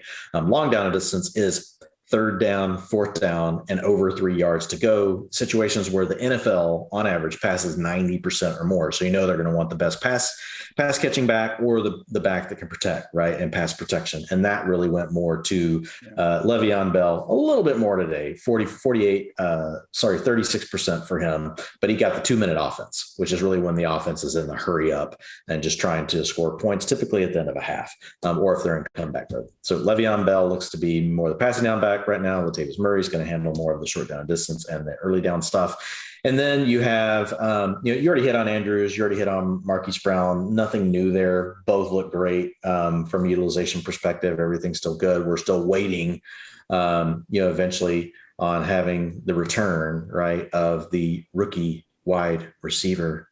Ian, why is my mind going blank? Bateman, we're good. It's 90 minutes in. We're good. yeah. But we're still waiting. So we know he did practice last week. We'll see what happens and how that impacts, the Ravens receiving core going forward. I know everybody's got a lot of questions about that. Noah Fant, all of you folks, I probably get, I would say, Noah Fant is probably the second or third player I get the most DMs on because people love the tight end equation. They're like, tell me about Fant. And I'm like, yeah, it's not there. He was there this week. 86% routes. Ian, what's the number we want to be at? 80. Yes. Ian, you're batting over 600 now for the show. 86%. That's 6% above where we want to be. And 27% of the targets today, 26% targets per route run, which we want to be over 20%. So the two numbers we care about the most, Noah Fant, well above both of those. We'll see if this is something that sticks. But Albert O was out there, but much less. Only 26% of the snaps, 20% of the routes per pass play today. So let's keep an eye on Noah Fant. If he could hold these numbers, that would push him up towards the top 6 as far as the tight ends go. That would get him up there to where we really want him to be and where we all want him to be. We all love Noah Fant. We just want to see him up there next to his old teammate, TJ Hawkinson. They need to be buddies again. So let's make that happen. Let's see what goes on with that. Pat Shurmur, Broncos offense. Let's make sure that we get that done. PFF Lily Stack goes to Lamar Jackson, first in yards per completion this season at 14.3, minimum 25 passes, fourth in yards per rush at 6.6. The dude is not fair. Passer, runner. Hey, the goal in football is to try to pick up as many yards per play as possible. Lamar does that better than just about anyone. Quit slandering the man. But I feel like it's becoming one of those things that, we talk about people that slander Lamar and it's less and less. There's some weirdos out there on the old Twitter sphere, but there's a lot of weirdos out there everywhere. So we will not worry. We will not give them a platform as often in the future.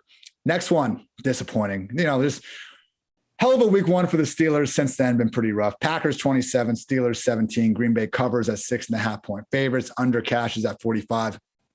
Dwain, I think Najee Harris was legitimately crying in the middle of the fourth quarter. That's how bad this was in this game. That's how freaking terrible this offense has gotten with Big Ben. We talked about the 4th and 10 last week when he literally just dumped the ball down to Najee Harris, didn't look downfield for a second. Najee got stuffed. This week, they had a 4th and 5. He did the exact same thing. He didn't look downfield for a second. He dumped the ball down. These are not 4th downs in the second quarter where it really makes sense. You're just going for it and maybe there's pressure and you just need to get rid of the ball. A game is on the line situations. I don't know. Maybe try to hold it if you're ever going to take a hit like these are to play to. So what happens in the 3rd and 4th down we've now had over the past 2 weeks? I'm not sure how much of the offense Matt Canada calls, but someone decided let's put Ben in empty. I presume so he couldn't check the ball down to Najee Harris in the flat again without looking anywhere. And he didn't. It wasn't an option. Instead, he threw the ball to Juju Smith-Schuster at the line of scrimmage, and he got stopped about 6 yards short of the first down.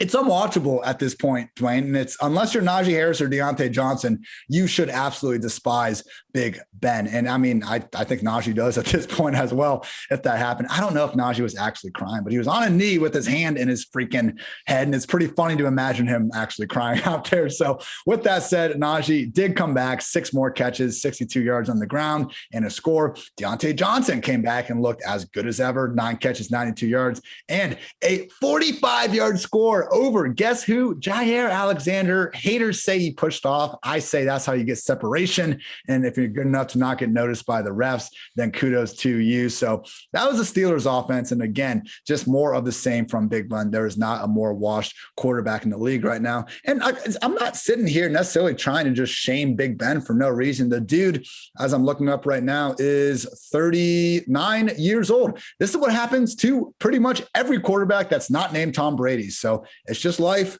Father time undefeated. Big Ben is another victim. On the other side of the ball, just pretty, other than Devontae Adams only having 6 catches for 64 yards, your ho-hum experience, Aaron Rodgers, 248 yards, pair of scores, both to Randall Cobb. I guess it was surprising to see MVS out and Cobb really assume that role. I was thinking it might be more Lazard getting the targets, but this could also just be a situation, Dwayne, where they brought Cobb along a little bit slowly coming back. Maybe now's the time where he is going to be the starting slot here moving forward. I guess the most interesting thing could have certainly been due a little bit more to the game script and the way things were going. Green Bay did hold a 27-10 lead into the third quarter, but AJ Dillon and Aaron Jones both with 15 carries. We did see Jones get more usage as a receiver, as he should. He's a baller. But Dwayne, what were your big takeaways here from this wide receiver and running back usage in Green Bay? Yeah, with Lazard, he's typically the slot player, but with MVS out today, he had to kick outside. So that basically opened his role up for Randall Cobb. My guess is it goes back to what it was before. It could potentially mean that Cobb leaps, Lazard once we get MVS back, or it could just mean that we've got 3 receivers rotating right behind Devontae Adams, which is probably the most likely thing. As far as the running backs go, it was just a situation where at the end of the game, they finally let AJ Dillon kind of run things out.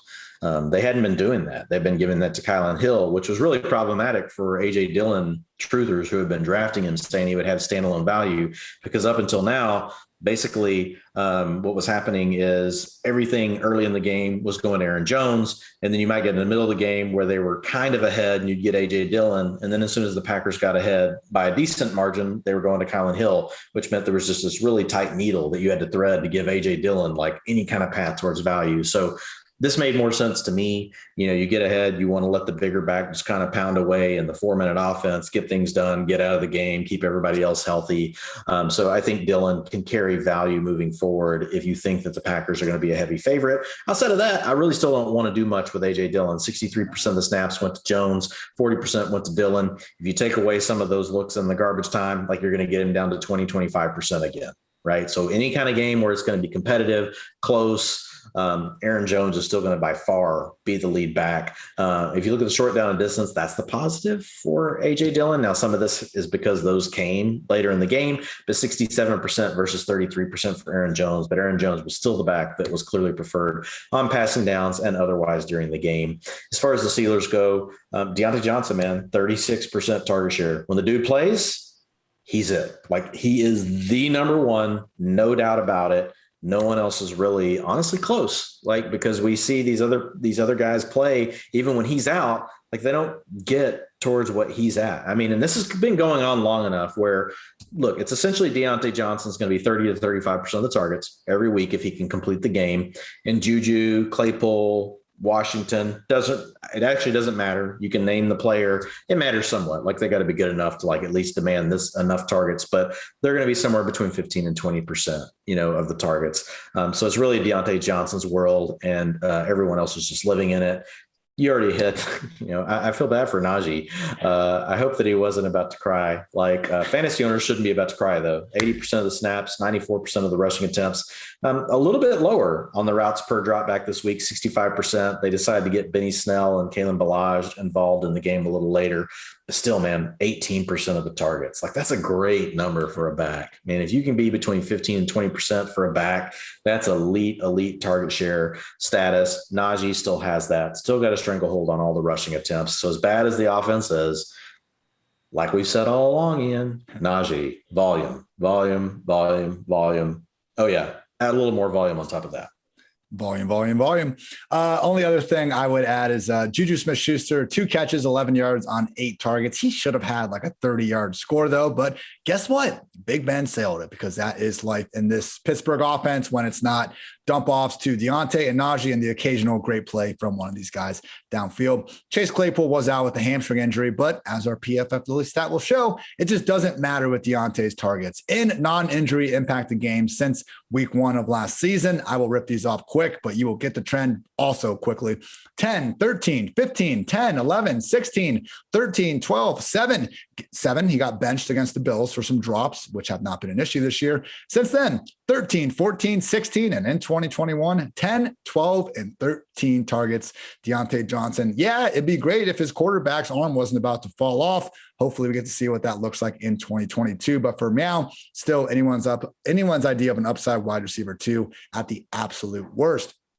Cardinals took the Rams to the woodshed 37-20, covered as 3.5-point underdogs. The over cashed at 53.5. Just wasn't really Matthew Stafford's day. I guess this, we talk about, classic letdown spot after the fact a lot, but I think coming off that big win over the Buccaneers, maybe we could have seen this coming if we had looked a little bit closer. Matthew Stafford, had a potential 30-yard score to Cooper Kupp towards the end of the game that could have made things a little bit closer. Wasn't able to get it to him. Some people were saying Kupp kind of got knocked off at the beginning of the route, perhaps, but it just wasn't Stafford's sharpest day. We finally got the 41 pass attempts. We did get the Robert Woods touchdown, but didn't come until this very last drive of the game. And it was an awfully disappointing first 55 minutes for Bobby Tree's managers. But hey, 4 catches, 48 yards in the score. Still was Cooper Kupp's show, though. 13 targets. Nobody else in this offense had more than 6. Shout out Van Jefferson for having 90 yards in a score. Certainly looking like those are the big 3 in the offense. I did find it funny. I was looking at the ESPN box score after the game, just seeing, how things went and who got the yards and all that. And Robert Woods wasn't showing us having a touchdown. And I was like, I just watched him score with my own 2 eyes. Like I hit refresh. What am I missing here? I don't think the ESPN, behind the scenes technology would accept that Bobby Trees made his way back into the end zone. It took them a good 10, 15 minutes to update, but in fact, it did happen, people. My eyes were not lying to me there. On the Cardinals side of things, here we have some fun stuff to talk about. Kyler Murray, more goodness. Again, he just does.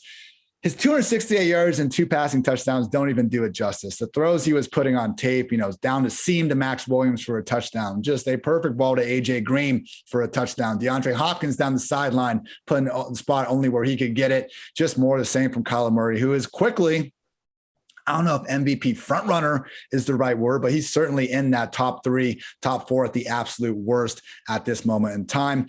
On the ground, Chase Edmonds, hey, Dwayne, we named Chase Edmonds and David Montgomery as the top 2 trade target running backs. Obviously, Montgomery's injury made things a little rough, but you could see maybe where we were coming from with that performance today. And with Edmonds here, man, 4 catches and 120 yards on the ground, heavily aided by a 54-yard run. But guess what? He's a great player. When's the last time James Conner had a 54-yard run? You don't see these splash plays from lesser athletes. That does not fit Chase Edmonds. So yes, James Conner took the goal line touchdowns. And you can tell they wanted to get Edmonds a touchdown at the end of the game when it stopped mattering. They fed him several touches inside the 5 and 10 yard line, trying to actively get him a score. Wasn't meant to be. He is due. And again, people, it's not great that James Conner is there right now. That's what's stopping Edmonds from being more than this kind of low end RB2. But God forbid, arguably the most injury prone player in the entire league misses time.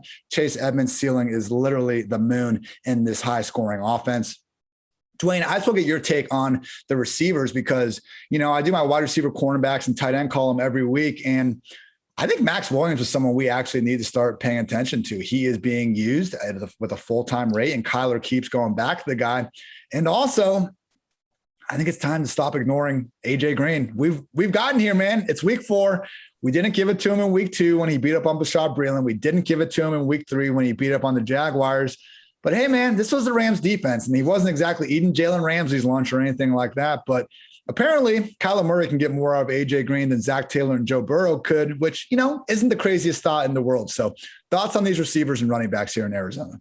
Yeah, start with the backs real quick. Edmonds' boom is still coming. The roles are the same that we've talked about through the weeks. I'll write them up again tomorrow in the utilization report. But 17% target share for Chase Edmonds, and on a team that likes to pass the ball plenty. So just remember that number. If he can be around 40% of the rushing attempts, he can be around 15 to 20% of the targets on the year.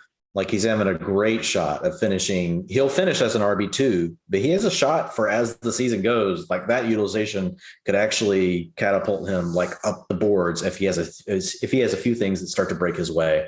As far as the receivers go, AJ Green is the one that I would actually say, he's out there enough. 93% of the routes, 23% of the targets. 28% of the air yards, whereas DeAndre Hopkins was 23% of the targets and 45% of the air yards. DeAndre Hopkins was out there 100% of the time that the Cardinals dropped back to pass, which totally makes sense. And then Christian Kirk is right there as well, though. So, I mean, I still think there's going to be a bit of a rotation between Kirk. I mean, they were at 93% and 88% of the routes. I still personally prefer Kirk because he gets to line up in the slot the most. I do believe he's the better player at this age, but having said that, I mean, AJ Green, to your point, he has shown, something over the last couple of weeks. I think it's still going to just be a bit of, okay, how do we determine who's going to be the player each week? As far as Max Williams goes, he's still not there for me. 49% of the routes per pass play. That's way below where we want to be. 25% targets per route run is really great, right? When we want to be around 20%, which got him to the 17% target share.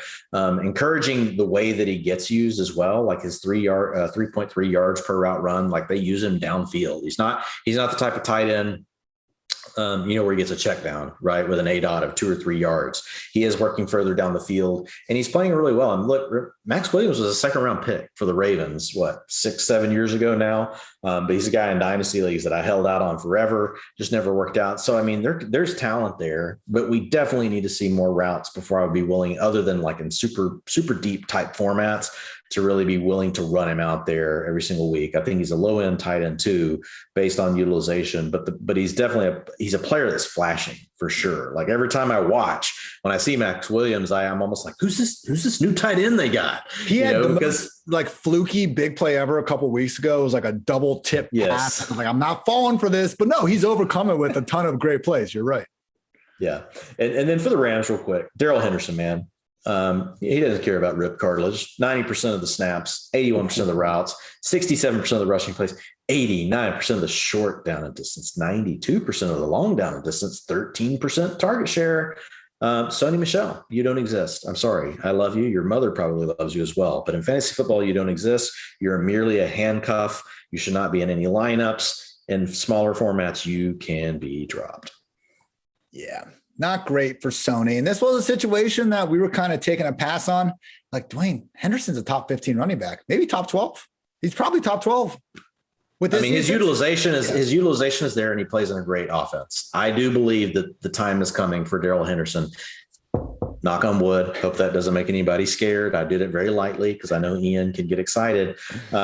Yes. I mean, look, when you see this type of usage, it typically does equal an RB1. I would much rather own Darrell Henderson than Cordarrelle Patterson. Like, it's not close. Like, these things have a way of leveling out. So yes, I buy low right now if you can on Henderson, because he didn't pop off today in the box score, but everything looks good. He's a player that's always going to carry injury risk. But most players do. So you're just going to have to live with it. But if you think the Rams offense is good, check. If you think that he is for sure the lead back on the team, with looking at utilization, check. That's all you really need to know. I mean, the guy gets to play all the time, so you want to have him on your roster if you can get him there. But like, this was the concern. It was Sony came late into the picture. Henderson got hurt. We knew Sean McVay wasn't a fan of that. What would happen after we saw a game with Sony fully immersed into the offense? And it was still the Darrell Henderson show, even with him seemingly playing through the pain still. So yeah, all the Henderson moving forward, people, you're very happy if you snagged him in the quote unquote RB dead zone. And he is our PFF Lily matchup stat this year. Week 1, 17 touches, 87 yards and a score. Week 2, 16 touches, 82 yards and a score. And today, 19 touches and 116 scoreless yards. If we can get 15 plus touches from anyone inside of this Sean McVay offense, people, again, that is an RB1. Final matchup to get there. Thank you as always for sticking here with us. Seahawks defeated the 49ers 28-21. Seattle covered as 2.5-point dogs. The under cashed at 52. So I believe we did get an update because the major news from this game, all you Trey Lance fantasy hoarders out there, is that Jimmy G suffered an alleged calf injury at halftime. I'm sure it actually is a calf injury, but we were joking at the PFF office, like, Jimmy walks through the locker room door and there's Shanahan with a baseball bat and just like takes him out. Like, yeah, Jimmy's hurt. I don't know what to do, guys. Like, sorry, I'm sticking with the plan. But per ESPN's Adam Schefter, Jimmy G, who got hurt and did not play a second half today, told reporters that he will undergo an MRI in his calf. And, breaking news here, hope it's just a couple of weeks or something. So clearly Jimmy G seems to have a good grasp on the injury timeline. Either way, everything we saw from Trey Lance is exactly why he became a fantasy darling of sorts during this offseason. And it's just rushing yards. Like between him and Fields, the move was always going to be Lance because he is more of a run-first quarterback than Fields. And boy, is he ever. And 30 minutes of play, he ran 7 times for 41 yards, also threw 2 touchdowns, both to Deebo Samuel.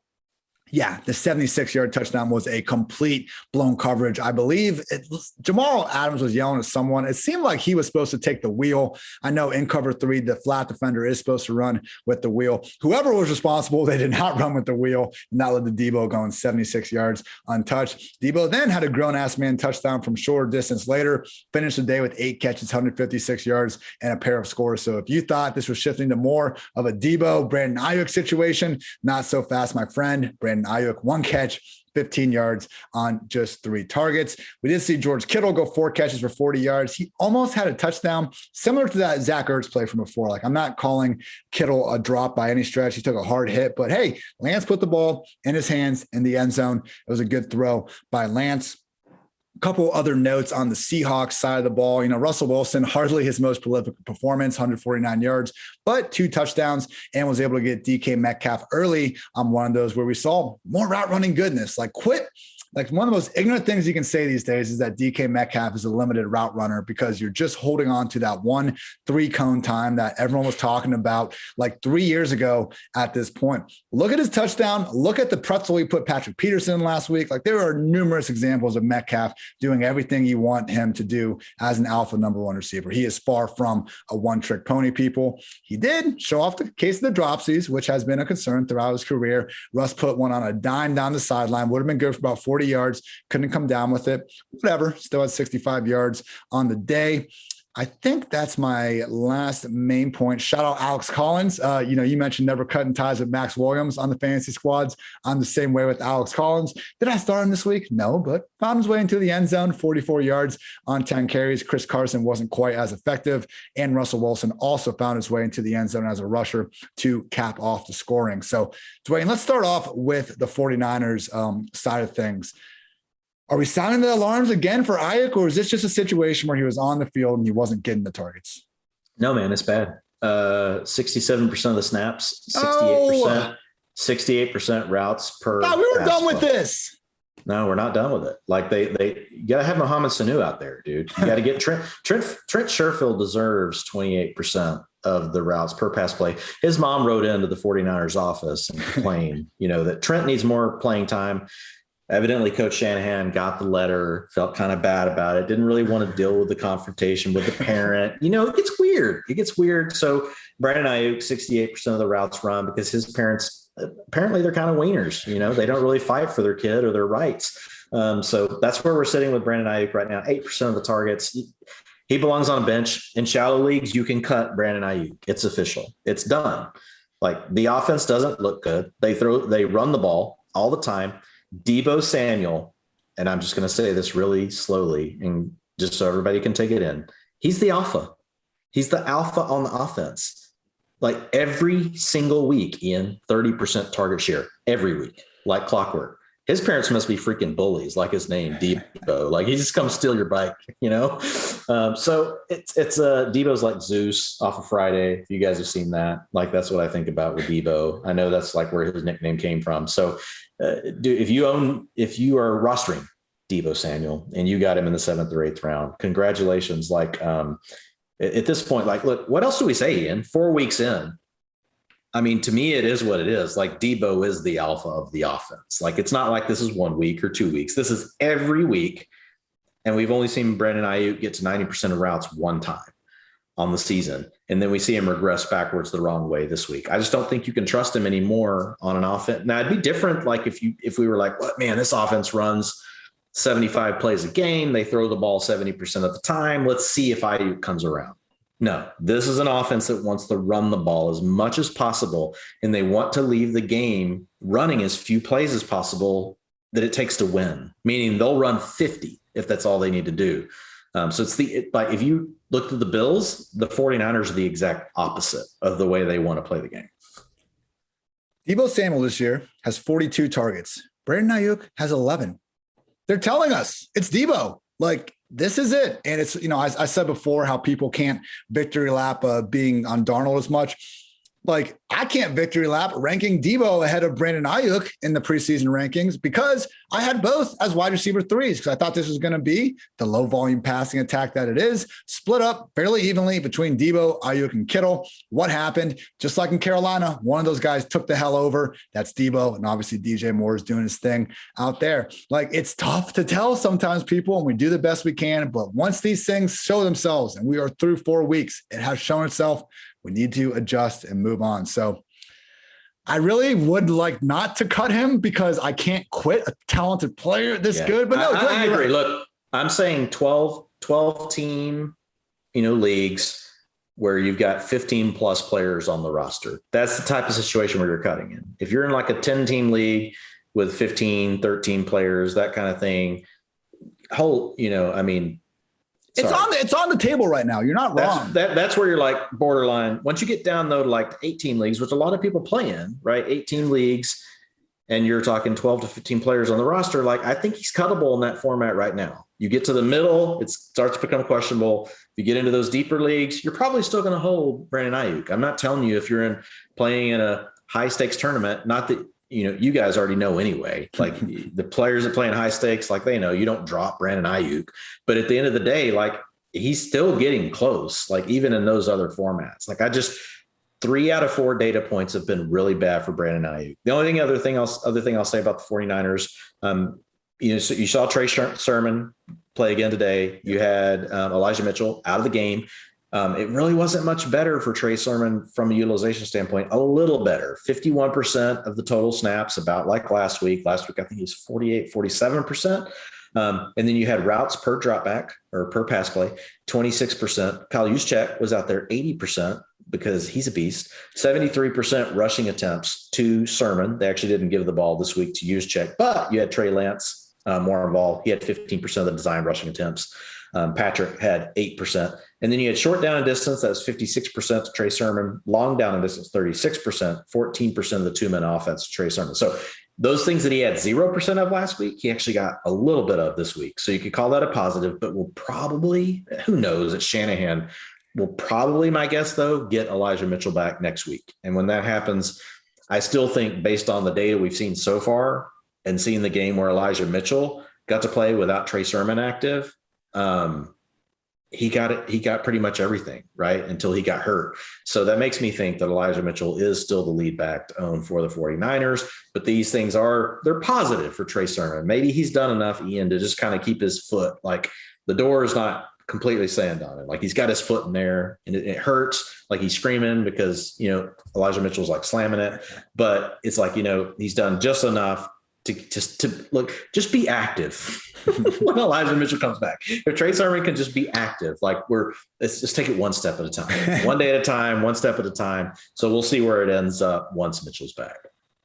PFF low stat is with Trey Lance, the one you've been holding on your rosters because of this upside you've been hearing about. This is it, people. 18.4 fantasy points in the half. Jimmy Garoppolo with the 49ers has started 27 games. He has passed that mark in 8 of them. So Trey Lance in his first half of football did something that Jimmy Garoppolo failed to do in 18 of his 27 starts. I'm just trying to do the math in my head, and it's barely working, Dwain, because I've been staring at a screen too long, and you have too. And that's why we're going to conclude this episode of the PFF Fantasy Football Podcast. We'll have much more on Trey Lance, on the waiver wire guys, Damian Williams, you name it, back on Tuesday. So make sure you guys check that out. Wednesday, Dwain and I will be back here previewing Week 5's games. Week 6, I'll have a guest on. You'll find out who then. DFS show with Andrew Erickson on Thursday. Injury reports after that. Great day to be great as always. Dwain, anything else you want to go off your chest? I think everything is off of the chest. It's all gone. It's empty. It's empty. It's barren, whatever you want to call it. I think I'm going to go shave it after this show. For Dwain, I'm Ian. Go Cordero Patterson. And have a great day, everyone else. Take care, everybody. And I botched that. Take care. We love you. Oh Bye. my gosh. Love you. Bye.